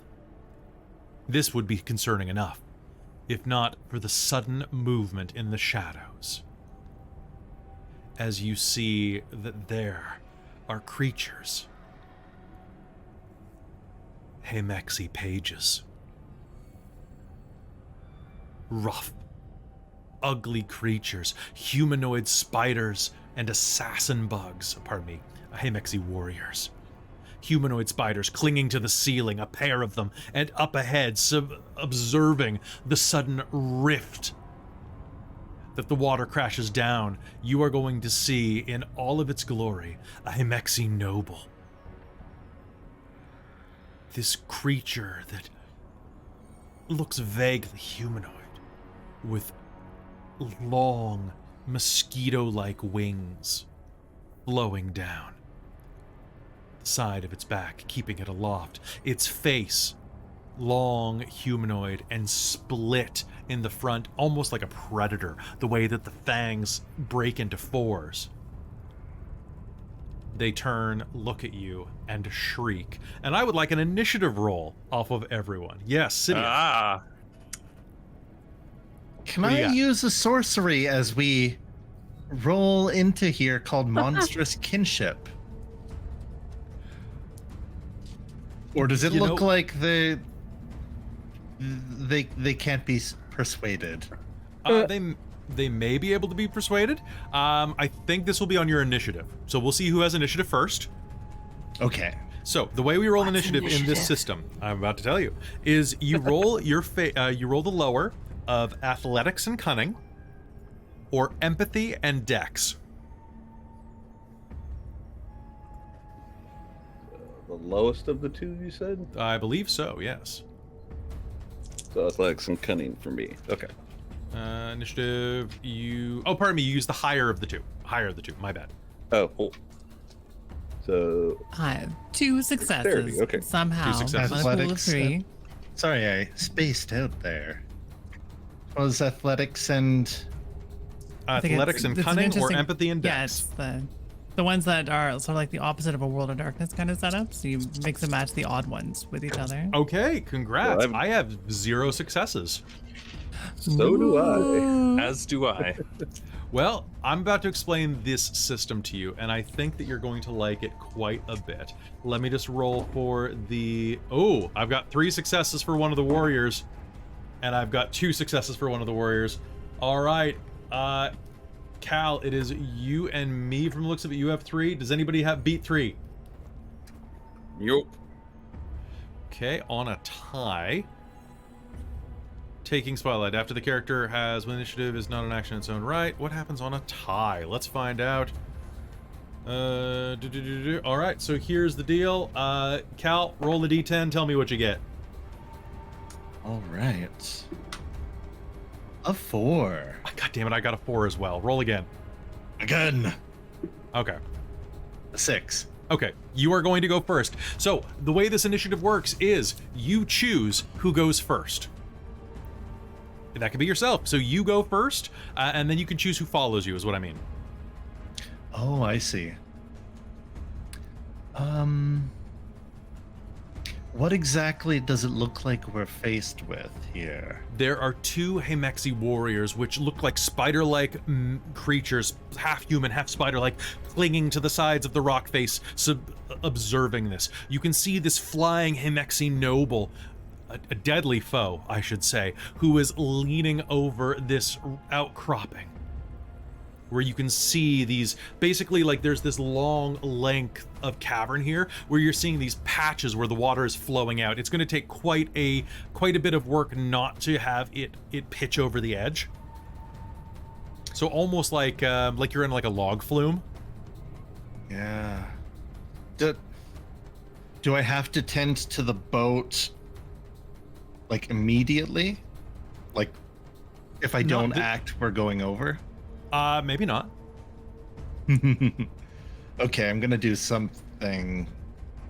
All right, what are you gonna do? I'm gonna reach in my pocket and kind of pull out a carved kind of clay device and whirl it above my head, and it's gonna make a sound. And channel sorcery into it and cast monstrous kinship. Okay, let's do this. So, monstrous kinship. So I have it up here in chaotic sorcery, about halfway down the document. Targets of the sorcery must be able to see or hear the hunter when it's used. Caster chooses whether the monsters who perceive them shift in attitude positively or negatively. Okay. So additional hits may be spent to give observing monsters a status effect, and each hit spent in this fashion grants the crestfallen or inspired status effect to a monster of my choice. Okay, let me just make sure that they don't have any resistance to this. The warrior does not, that I can see. Does the noble? Ooh, authority might do that. Okay. Well, oh god, they have so many powers, man. They're great. Okay. Oh god, that's so ridiculous. All right. So, is there a penalty for the roll or anything that you roll against, or is it just you do it? I believe this part is a little. I believe not really. Go ahead. Oh, that there's at the very least 3 levels of complication added onto it because of the ambient chaos. The reason why Christa and I got benefit from it instead was because of being chaosist. Let me just see if there is an innate bonus, because I'm still getting used to this is a different version of Story Path than I'm used to. So I'm not even sure what I would roll or how I do. There are prerequisites, the Kelly. Sorcery? So the prerequisites that your character met to get the sorcery is your dice pool, unless the sorcery says otherwise. Yeah, that's what I was going to presume. So that is a good system. If nice and easy, just automatically assigned. Yeah. There we go. Antagonist templates, integrity. Okay. I'll say if you want to hit all 3 of them, that will be. If you want to hit the noble as well, that'll raise it to a complication of 4 total. 4 total. Let's go.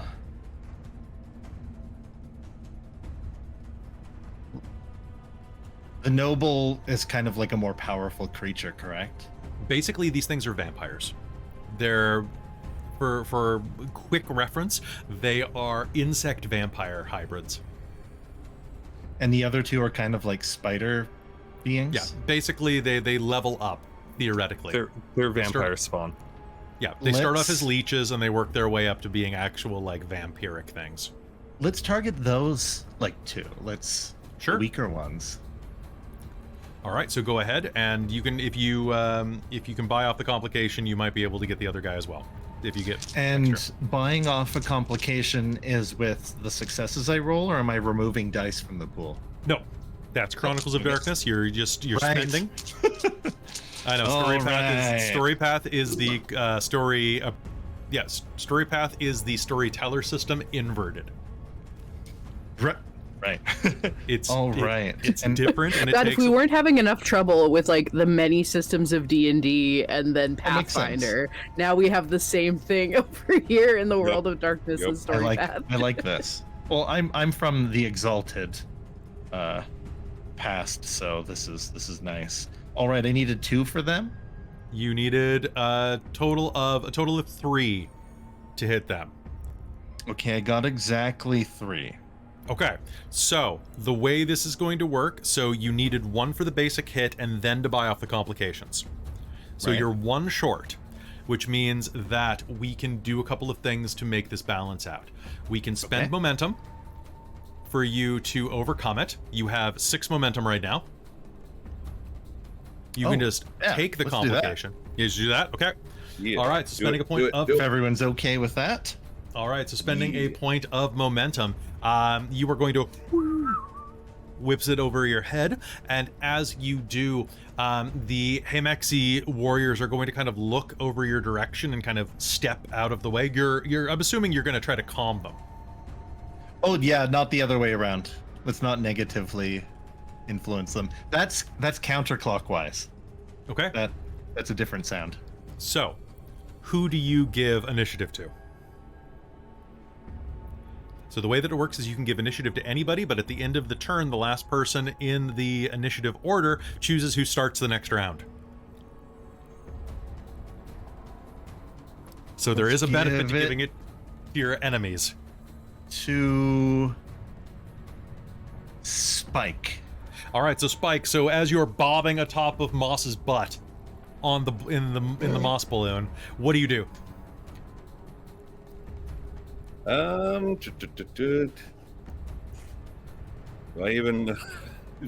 I know what Obsidian's doing, or did he just cast magic? What you will see is that looking ahead, the Hemexi will kind of lower their claws for a moment in confusion.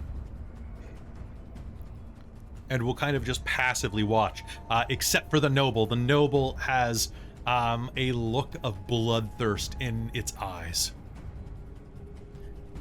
Cool, then I'll go after the noble then if I see the other 2 relaxing. Good, let's do it. This is going to be Does quite... it have like a regular number of eyes or like 8 eyes or... What do you think's cooler? If it has like a predator mouth? Is this sort of like a mosquito man with a predator It's like a mosquito mouth? man. Yeah. Too many predator eyes. mouth Too many eyes. with a dual Can I have too many eyes? dual proboscises that pop out of it. Yeah, but what about its eyes? Just like normal eyes? I or think it does should have like... Too many. Maybe An something that absurd looks amount like of normal eyes. eyes from a distance, but is fundamentally not. I'm going to say it's a total of 9 eyes, because I rolled a 9. Nice. It's got a 3 in the predator middle, mouth 3 on and each have side. The alien, where it like sticks out at one proboscis, and the next one comes out from inside. Yeah, of it's it. like one of those like lightsabers that kids have. Yes, like a collapsing or rod. telescoping. A telescoping tongue, telescoping proboscis. What all of it's in my Tinder Proboscis? profile. I have a telescoping Come proboscis. check out my telescoping proboscis. Is it proboscis or proboscis? It's proboscis. Is it proboscis? You're What did I put on my Hibiscus. Hibiscus is a flower. You say Proboscis. proboscis, I Oh, say I have a proboscis. telescoping Hibiscus. flower. That's something you can put in your Tinder profile. All right, Traz. Proboscis. Yeah. So here is the deal. Oh, I got to roll his defense. One sec. I don't know why I bother even trying to roll defense for these things. I never roll well in story path defenses. Okay, so Traz, what did you get to attack? All right, what do you do? So for the attack, I'm gonna make a ranged attack, and I'm gonna use one of my sorceries.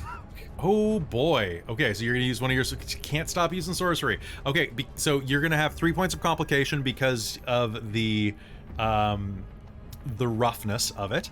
However, I did not add anything to my defense, so my defense is 1. So you need 1 and then 3 complications for a total of 4 hits. Cool. I'm gonna use my sorcery called Echo Strike, which if I get 4 successes, I get a power advantage to the attacks. Ooh. And I have 10 dice, so this should be fun.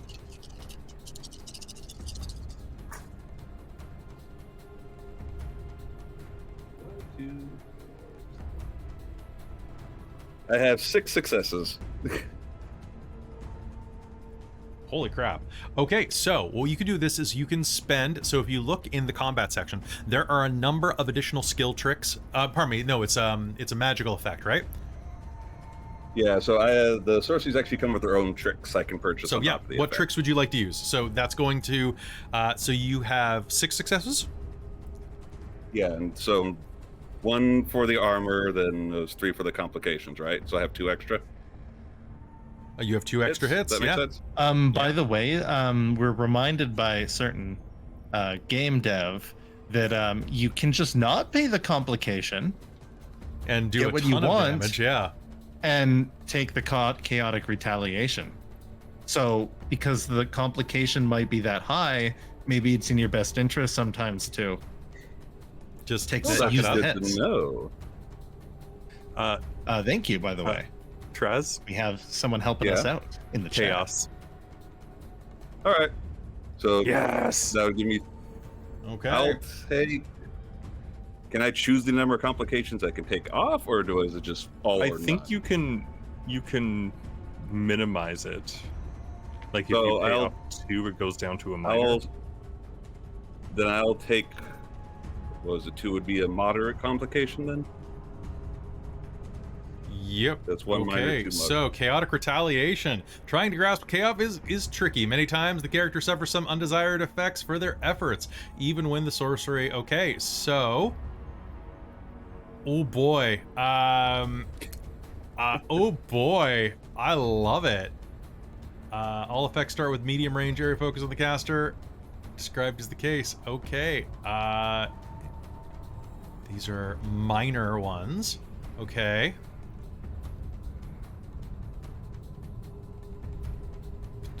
Okay.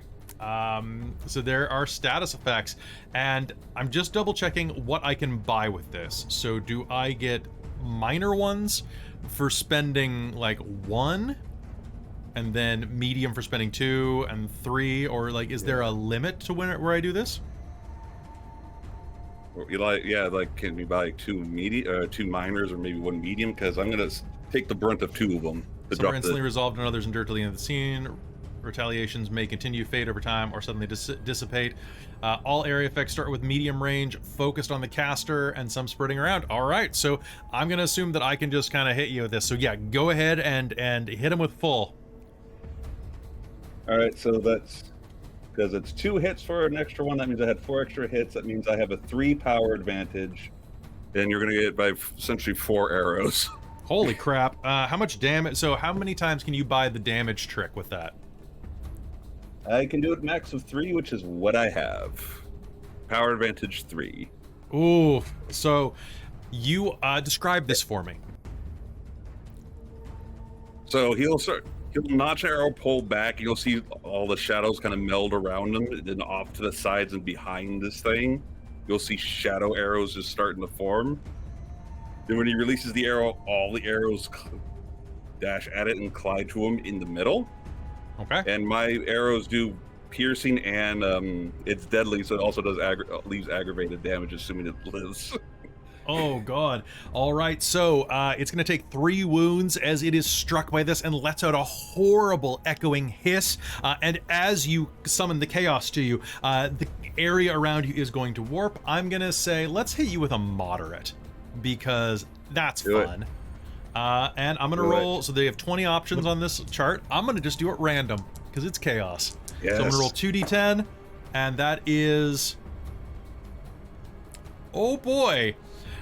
Suddenly, the ground beneath you echoes out, trembling with the chaos surge. The boat is going to heave, and all characters within range of this that are not flying are going to suffer a +2 to physical actions. You know which 2 characters are flying? Spike So- and Yep. Yep. Moss. All right. So, Spike, who's going next?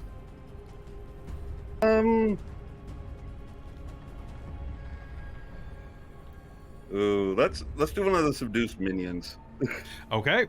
The subdued minion is going to pass to the subdued minion. They're going to kind of look at this and be like, what? and then are going to pass to the Hemexi Noble because I want to get an attack out. Who is at the front of the boat? Right. Sidian, were you at the front or the back? All right, so Sidian. I guess We're steering using your a ship from the pole. back, right? We're using like a Yeah. pole, but Yeah. all to go against the cavern walls, but also to paddle. So Yeah. probably front. Probably front. Okay. was gonna say back. Urthar, where are you?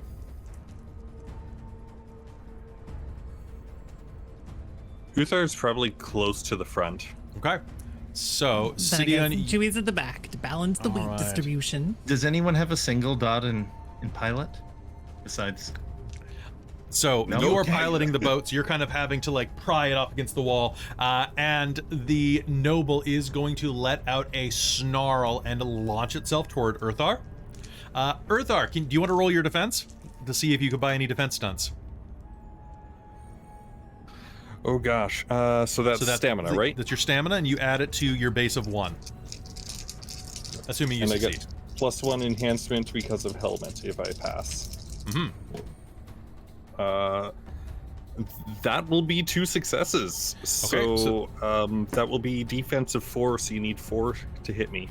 Nice, nice. I have a lot of Hurt the Moors right now, which Do are it. great. I'm gonna. Oh, and look who's getting hit. How convenient.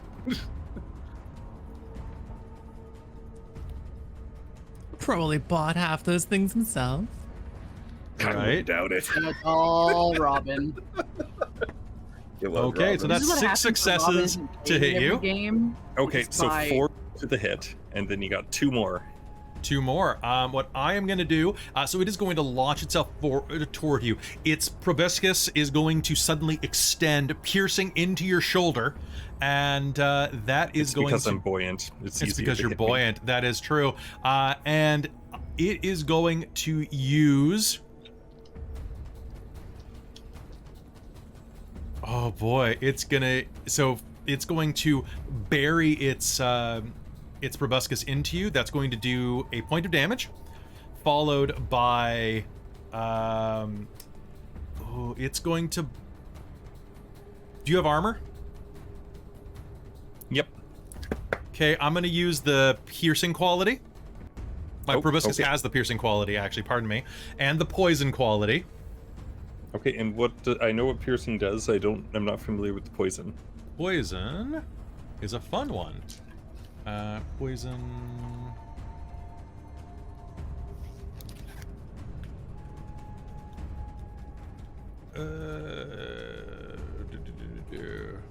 Sorry, still learning a few things Yep. about the system.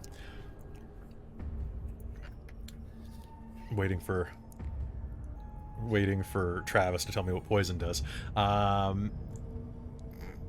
It is going to slam into you, and I'm gonna spend all of my Hurt the Moors actually. And this creature is going to slam its proboscis into your shoulder, and he's going to let out a chortling laugh and grab onto you. And suddenly, your boat is going to be awash with blood. Oof. As he turns to mist. Well, turns to blood mist.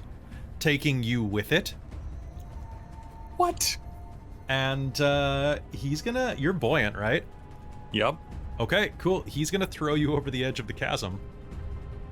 Oh my god. Would you like to make me... you know what? He's gonna say it's your turn as he throws you. Oh my gosh. So, sorry, I found poison. So he does 1 to activate it, and then 1 for another round. I am dealt another injury, so I'll take that right now. Okay. Yikes. All right, and I'm falling to my doom. You're falling Holy over crap. the edge of this waterfall. It might not be to your doom. Who knows? What are my options? Holy crap. I'm going to remember, you can use momentum to state something is true in the scene, such as you were tied to the boat? Or there's a you're- convenient overhang you can grab onto. Or... Yeah, I want to spend some momentum if people are okay to get a convenient Was that overlay. one or two to... What just Might have been 3, actually. It's just There's a one. weird fungal root. All right, System, so you will tumble over the edge and grab a weird fungal root. And who do you pass the initiative to? Or do you want to do anything else? Actually, you gonna just spent use- momentum. That's not an action. Cool. Yeah, do you still have to grab the root now that you've decided that it exists? Or how does that work? I would say grabbing the root would be reflexive action. I'll allow it. Cool. You spent might- momentum to make it to have it grab you. Yep. So might and athletics to successfully grab onto it. Give me a difficulty, sir. And are there any complications? To grab onto the root, Yep. I'll say that it is a difficulty of 2, and it has the complication of your hands are wet, and the +2 enhancement, the +2 difficulty for the earth shake. So 4 and So you 2. need 5. Question: I have Yeah. an ability that buys off or delays complications. Yes. Can I use that on anybody or just myself? Yes. On anybody? Okay, I would like to delay the inevitable. In Can which you do that when it's not your I- turn? Yes. Oh, you can. Yep. So Oh, okay. Krista is basically says those complications don't exist, but you get that same level of complication to apply anytime once to anyone this session or next session just because. So it's Ooh. kind of you like get Is a that hurt a more, hob basically. thing? that's a Quebecois thing. Yeah, the Quebecois, the Quebeca. Oh, I Don't worry forgot about how it to- later. And so once per That's session. future, that's future group problem. Okay, so that's going to mean you're at a Travis, difficulty you of should ask him how you say it. It's still 4 from It's still the other 4, yeah. thing, but yeah. So that that's 1 success on difficulty 4. I'm going to spend another momentum if everyone's okay with it to succeed. Or is it Do it. 2? it's 2 to succeed if you failed. Yep. Yeah. Do it. Okay, so it's 2 to succeed This with time, the I guess complication, you're allowed to live. but there is no complication because Krista bought it off. All right, Awesome. and There's future all right, so you are going to complication. fall and grab onto the edge of this root, and I want to use my action because that was reflexive. okay, And I'm going to use Craft Osseous Spurs and give myself, use a structured sorcery. So that's 4 successes. I am.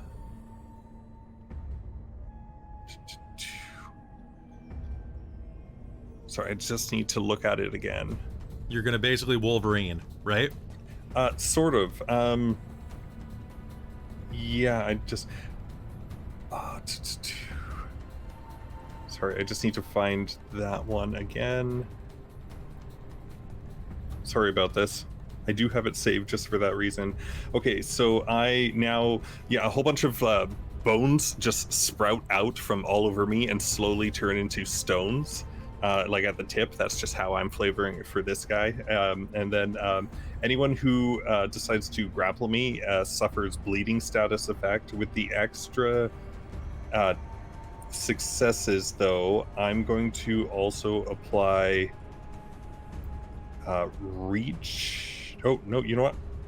I'm going to apply deadly and brutal and piercing Okay, to So all of my attacks. so you're And- Doomsday. Yep. I Okay. basically go poof, and just like spike up like a porcupine. And I did not buy off any of the complications for wild magic, so have fun, Oh Kelly. boy, I'm gonna roll two dice, and I rolled 12. Let's find out what that does to the chaotic sorcery chapter. I'm going to re-roll because that cannot funk. Well, no, it says you can't feel it. It doesn't say that it doesn't affect you. Well, no, I did say hunger. Okay, I'm going to re-roll that. I rolled the exact same thing. Let's roll it again. All right, there we go. It wants to happen. Well, it was going to give you the deprived status effect, but while the helm is on you, you can't be deprived. Oh. So this itchy thing is actually useful. Yeah, it's Give actually them helpful. a variant. Give them depraved. And Caitlin has just bought 3 points of momentum for the team. What? Holy All crap. right. Yay. Reduce ambient chaos. The chaos level within long range of where the caster activates their power decreases as if the area were one strata above. If this result is rolled at the well, ignore it and instead roll on major chaotic retaliations. So the chaos level is going to go down to 2 here. As you basically siphon some of the chaotic energy to transform yourself. Who are you giving initiative to? I think there's only one person left. Moss and Millie hasn't Chewie have both gone, not neither gone. have I. Oh, you're right. Go, Millie. All right, Millie, what do you got? So you're like plummeting off the end of a waterfall. We probably can't even really see what's happening with you. Are there any auspicious shadows in that direction? There are many shadows in that direction. Then I think I'm going to join the pile of people casting wild magic because this is not structured magic. But I think the intent is to teleport between shadows, to pop on over there, to hopefully toss a rope. Okay. Sounds good. Why don't we go ahead So and do this? I have never rolled this wild magic thing before. How do I construct a pool in this exactly? I'm So reading it's it, your- but I don't entirely it's your understand. prereqs. But this one is not structured. Oh, you're right. So, Chris, you were doing all the research into unstructured magic. Oh, Esoterica and something, wasn't it? Yeah, it's that's esoterica. because, it's different, I think, for. Oh, for But I guess is non-chaos. this like a Because you're using transmutation, I think. Yeah, probably. I think, or plutonic nonsense. So you work out the Probably pool based on what teleportation. you're doing. So what are you doing? So you're doing teleportation. So this seems to me like it would be. I don't know. What skill do you think should be attached to that? close I mean, it's a athletics? pretty Ranged quick combat? action. I mean, it feels kind of weird. Like esoterica, I think makes more sense. It's certainly not like a targeted kind of thing. If it's going through specific shadows, it feels kind of limited. Esoterica So and Travis- next to me? So esoterica and Cunning, So it can be any intellect, maybe. It can be any Yep. combo that makes sense. yeah, It's that Well, works pretty for me. that's quick. any I don't know about intellect. It's not like attribute. she's planning this. So Then let's say maybe esoterica and cunning. Sounds good. It's a reasonable pool. Let's see what we got here. And Travis from I Plastic have Age plays in the 2 Onyx Path. successes. Ooh, has bought a couple of more momentum to the pool. All right, so you are going to succeed on this, but you're not going to have quite enough to buy off all of the chaos unless you spend a momentum. Oh no, not at all. That's fine.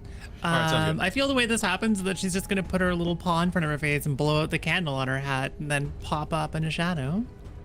Okay, so you Nice. are going to pop up into the shadow nearby as you blow out the candle, and as you do, you are going to just feel all of the moisture in your body. You just left it on the boat. This big glob of dear. sweat and moisture is just going to splash. No, my grime! Oh, I worked so hard for that grime. You are going to be thirsty and gain the deprived status effect. I have a hilarious thing to counter that later. Okay, sounds good.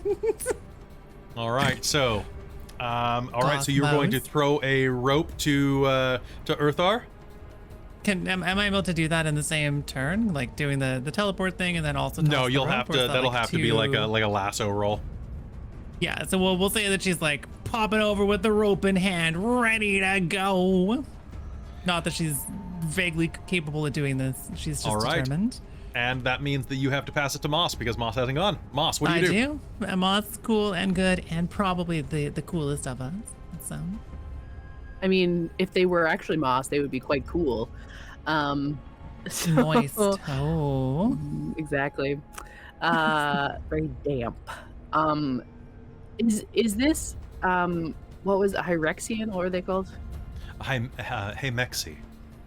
Hey, Like they're like Tex-Mex, but they're specifically like blood related. Hey, Hey, Maxie. exactly. Is it still on the boat? It is like flying above the boat. It kind of like used a blood mist effect to try to knock Earthar Right. into the abyss. Into the chasm. Okay. Yeah. I wasn't sure if it was like directly above the boat or like off to the side a little bit. It's- Regardless, this may break real bad. But I would like to, in a slight panic, I would like to do the opposite of what I'm doing.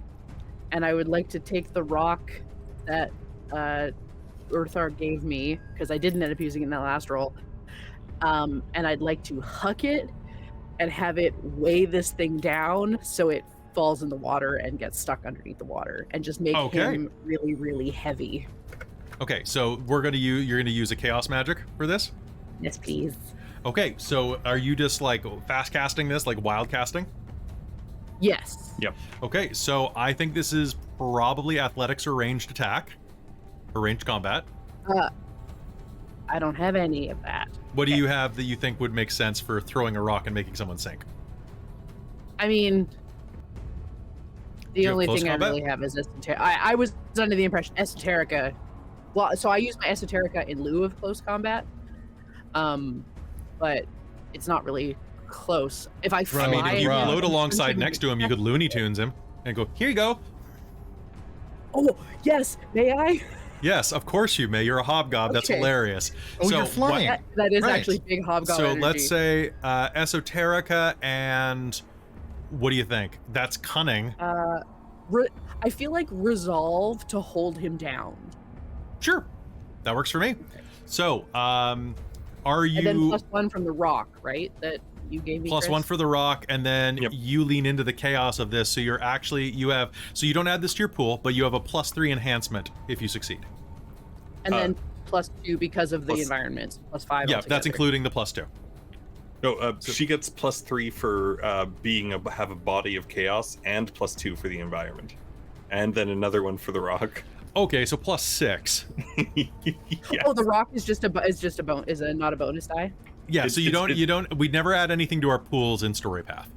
Oh, okay, got it. And then got the it. rock. It's a hard lesson to unlearn after so much Chronicles of Darkness. Exactly. That is. Oh boy, 1, 2, 3, 4, 5. Oh, that one's cocked. Holy shit! 5 plus 6. That's 11. Well, There it is. There it is. That You know laugh. what? This is- You're this more is mousy payback than me. for Phandelver.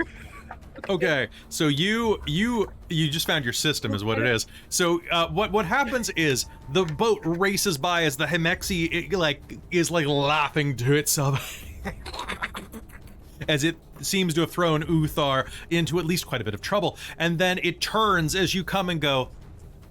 Excuse me. Excuse me, sir. You dropped this. And It's I'll going to hand reach it- out and grab it and immediately get sucked into the water with such velocity that it almost does that cartoon thing for a moment where half its body just goes "Whoop," and then stretches and is going to slam down into the water, being held by the gravitational force of this rock. Who would you like to give initiative to? him Him? as they wave. Okay. So, So I'm assuming I bought off complications with that 11. What else can I do with it? Just make it I last a really long basically, time? I think basically I'm gonna take him out of the fight permanently with that. oh my perfect. gosh! That is Yeah, not. That is what I that's- wanted. Wonderful. So he might come back from the dead some because he's a vampire. He might come back later, but he's basically like out. The other two warriors are going to start chittering angrily. So you know what? Let's say that he's out of the fight for purposes of passing initiative. Who would you like to pass initiative to? So Chewie was about to throw a rope. Okay, so Chewie, you're up. Chewie would like to throw a rope. All right, give me a survival and dex, Not ranged good at combat this, and dex. but vaguely clever. So I think she's gonna hopefully throw. I guess she probably doesn't have to tie a weight to the end of it. Never mind. She's just tossing a rope at this dude. Survival and I don't even know. Is that strength? Dexterity? Spin it around. Is it dexterity? I think either works. Let's do dexterity because might is not a thing that this mouse has. I've got a 10, so I have 2. 2. All right, Earthar, there is a rope that flies down next to you. You're able to grab it as a reflexive action as it hits next to you. Awesome. Yeah, I'll grab it and start trying to pull myself up. And Chewy's just like on a little rock outcropping in a shadow overlooking a giant waterfall, right? Like, there's nothing this rope is tied to, is there? Oh There's no! nothing it's tied to but you, and you are going to Yeah, that's I'm very step light 2. right now. I'm buoyant. buoyant does not mean Sure. light. Buoyant means that your mass is You spread over float. area. Oh, he's, you pulled down a waterfall, aren't I? Earthar is a very heavy individual. And I think at that's this made out point, of stone. I'm going to blow my last 3 hurt the Moors as... Oh no. Let's pass the initiative to Earthar. Okay, Earthar. Yeah. Earthar, you grab onto the rope and begin to hold and climb. But as you do, those consequences that were put off by Moss for a while are going to come roaring back as the tremors from Spike are going to suddenly erupt, casting the boat to and fro. The boat is going to lift up into the air, smashing into one of the Himexi warriors, squishing it in a long, bloody streak against one of the walls, and then careen as suddenly the boat strikes the edge of the rocky precipice. The rock gives way, and the boat tumbles over the edge of the waterfall, striking the rope and pulling Earthar and Chewy with it. Whee! Can I can still do reflective action? Like, is it, or who's next? Was it me or It's Yeah, what do you want to do? next? I tethering wild magic or wild chaos is a reflexive action. Okay. I'm going to try and make a portal underneath Chewy because I'm helmed to make sure that they're safe. That's fair. And, All right, go ahead. and try and get them to back up there to safety while I'm falling to my doom. TM. Let's see. So do it. for tethering wild magic like this, Yeah. I imagine like it is the esoterica knowledge, and I am just ripping a portal in reality. I'm Okay. You forcing don't even it care open. where it goes so long as it goes somewhere safe. Somewhere up there, like where like they won't be falling to their doom. Well, from where you are, you can see that there is something beneath you in the waterfall. A solid mass on the ground. If that's closer, there. Okay. Okay. So I'm gonna say, because of how I'm doing this, I'm gonna suggest that it's might and esoterica. I I'm, like, think that's great. You're just forcing it ripping. open. Let's Yeah. do a rip.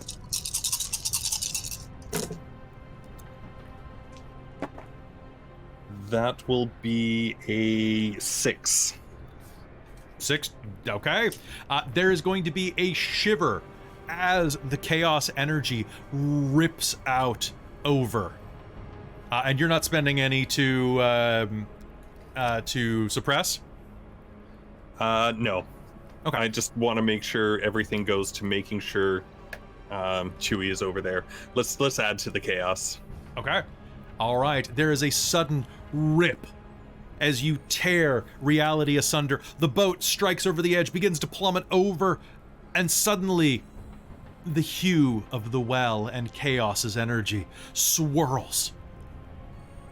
And you find yourselves on solid ground.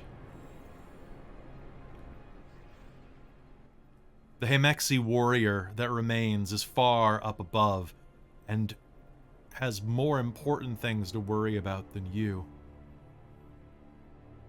As you look around this area, you realize that the waterfall, an earthquake, an earth shock, struck the world below yesterday. And when it did, it must have rent that cavern wall above, causing the river and this underground lake to drain. For as your boat lies here, you notice two things. One, the remains of another boat. And in front of you, a massive, forgotten temple, glowing with purple light, that had been buried at the bottom of a subterranean lake for who knows how many generations. And as for Uthar, as the magic courses him forward, as the magic courses from him, I should say, he vanishes without a trace. And I think we're going to pick up here next Thursday. All right, so we're going to pick up here next Thursday to see what happens in this ancient submerged city that you find yourselves in. All right, Chris, come back. All right. That was hilarious.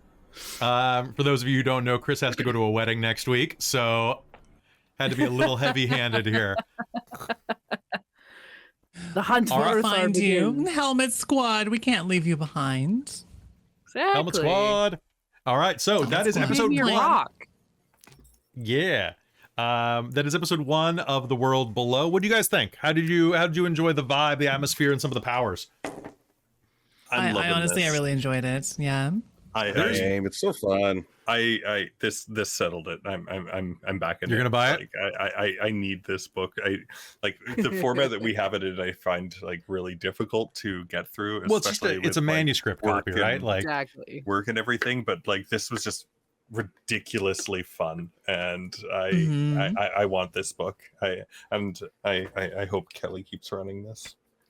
well, I'm gonna run it for at least 4 episodes, guys. I gotta do this thing, and then we'll see. This looks like something that a lot of people in this group would want to run too, which is Right? always really good for me, because then it's not always on my back. I love it when I don't have to be the guy who runs everything. I really like exploration and survival. And a lot of systems don't really do that for me. Right? Like it's hard to kind of do that with 5e. Mhm. Yeah. It just because of how the system is made, right?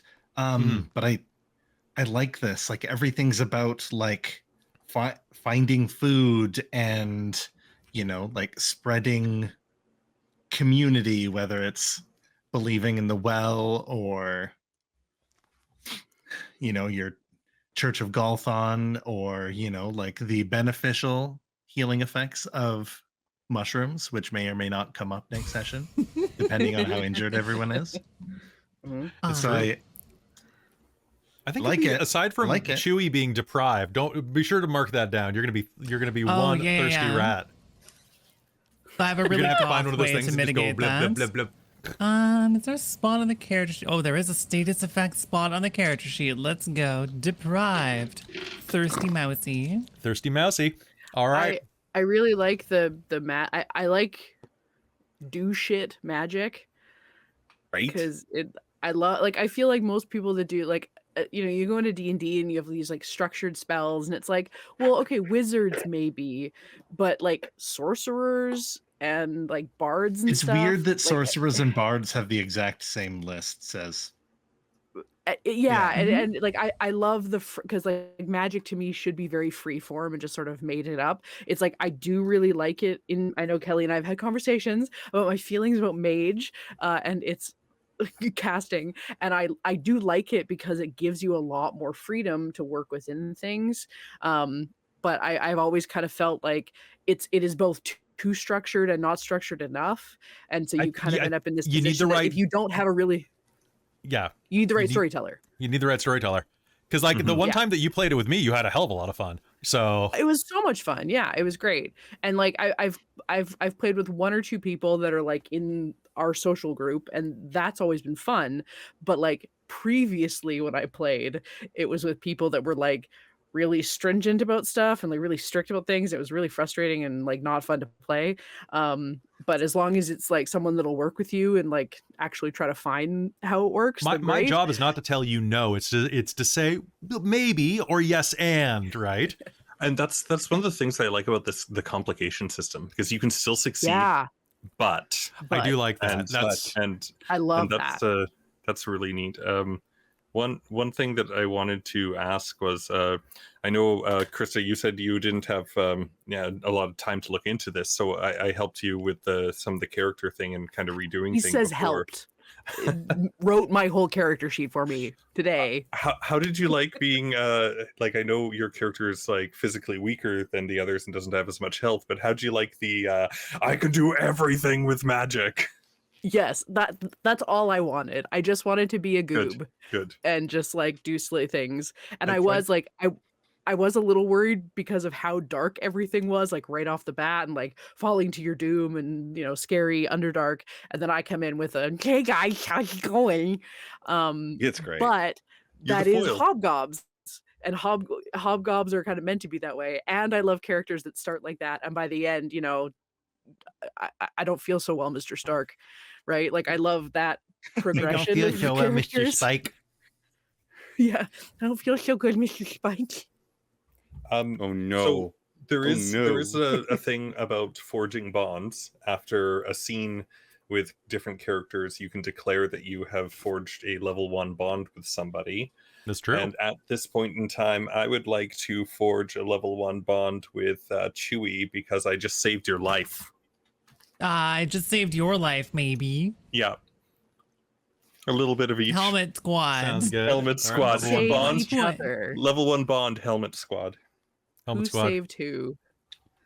I took off the mushroom hat. I'm the Now I hero. just look like a Mad Max character. Yeah, I know you really You do. really- I think Moss and Yeah. Spike Moss needs to have, or Spike, you need to have a 1-point bond toward Moss as comfy chair. Yes. See, we actually, I totally forgot like how I'd set up my bonds, because like, why did I put 2 with Spike? And then Traz reminded me that they actually have a history together, and I love the fact that Moss has just forgotten. And you've been making these references Moss. of like not again, and I'm going, what's that not again about? Have we met? And then eventually they're gonna figure it out and go, oh right, I love you.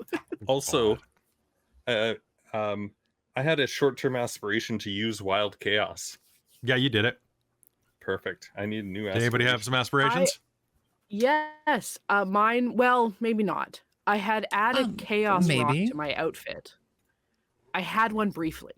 You had one briefly. It was so I mean, close. that counts.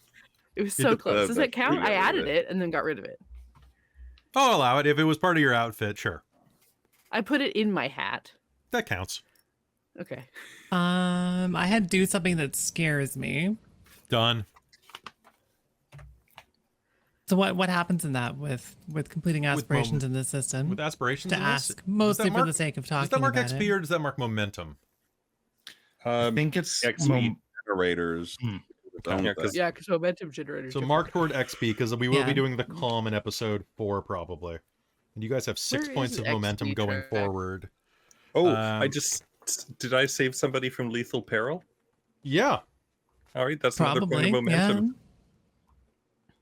Actually, you'll have plus 5 momentum going into next game. Momentum completely resets, but the momentum Oh, that okay. people buy for you doesn't. Oh, Mm. nice. Okay. Because it's channel points, right? Mhm. All right, I so think go ahead and that's mark pretty that. Fair. Does anybody else have an aspiration? I had calm or subdue potentially hostile Done. monsters. You did. You calmed them down. And then one of did them that. tried to get I uppity and accidentally got switched hit by a one. boat. Yeah. It's okay. He's a vampire. He'll come back. Oh, sorry. I want art of these things. I want to know what they look like. Damn it. I know. It's gonna be fantastic. The Because description for them is the description's really all cool and over the place creepy. because they can be really varied, right? Like some of them have like leech tongues and some of them have like I really like that it can be like whatever amalgamation of all these horrible like blood sucking like a nightmare fuel idea of what this would be. Like it's really creepy, and I think that's fantastic. there's a really cool mechanic in here where for spending points, like you can adjust your NPCs and your antagonists on the fly. Ooh. Like if you're somebody who doesn't just do that to make the table more exciting and you want to play by the rules, there are ways to be like, oh yeah, this guy actually has this power, and just pay for it. So if you want to be a little fly by the seat of your pants, you can do that in the middle of combat and be like, oh yes, this guy can totally turn into blood mist. I have no idea how. That's You just can't. fantastic. Yeah. So it's real good because I know a lot of people really like hard and fast rules for antagonists. I think you have to kind of play that way, and if this has a system for adding that in, because you never know what the players are going to do, and if there's a system for adding that sort of a thing in, I think that will help newer storytellers or people not familiar with this particular game adapt to what their players are throwing at them, That's especially true. when you can do the kind of crazy shit we were just doing tonight. I was just like, man, I don't know how this is gonna go. I just want to push you off the edge. That's all I care about. I know. As soon as you said the edge, I was just like, yes, I know where I'm going at the end of this session. You got a one-way ticket. I have a They'll find you question. eventually. We Got got a the one-way to hell and back. No more. We can only do 3 seconds. All right. So folks, Cal, Cal, sorry, do you have something Cal had a else you want to say? question. Oh, do you know if there's anything like mounting repercussions to like all those complications that are left or all the chaos that is left? Or because for me it can kind of just seem like, oh well, why not let the complications or the chaos complications like pile then? But like Because they can just stick around for quite a while, actually. yeah, and I guess it's just kind of balancing the how those come into play versus ignoring them or buying them off, or when to. The thing is, because it's chaos, you don't know, right? As far as how powerful they are and how long they stick around, that really depends on the story guide and like what fits. So it is a little freeform in that, like, okay, like a perpetual earthquake is kind of interesting. It being freezing in this one area might only last for a minute. So yeah. So I guess we'll explore that more later next time. But speaking of which, folks, that's going to be it for tonight. Thank you so much for tuning in to this episode of The World Below. If you liked this game and you want to run it yourself, go to BackerKit right now and pick this up. And if you're watching this later, long after the campaign is done, ask your local game store for it, because a publisher like Onyx Path Publishing deserves your support. Thank you to Onyx Path Publishing for supporting this channel by sponsoring this episode. We really do appreciate it, and we love running your stuff. And we'd love to do more in the future. I think we'll start on next Thursday, actually, by doing it then. So a big thank you to Onyx Sounds Path. good to me. Yeah, we'll just, It's a Chris, game. we'll find you in episode 3, probably. That's when it starts to get good anyway. That's when right? it starts to get good. It does. I've got some Cal, you're beautiful. in every single way. Words can't bring you down. That's why I brought more Hey Mexi. All right. Folks, thank you so much for tuning in. A big thank you to our Patreon, our patrons over on patreon.com/dorktales who make this game also possible and make all of our games possible, really. Starting with our divine producer, my mom. Hi, Mom. How's it going? Hope you're doing well. I'll see you at Christmas. A big thank you as well to our demonic producer, Precarious, who is going to be running games this weekend over at our Extra Life.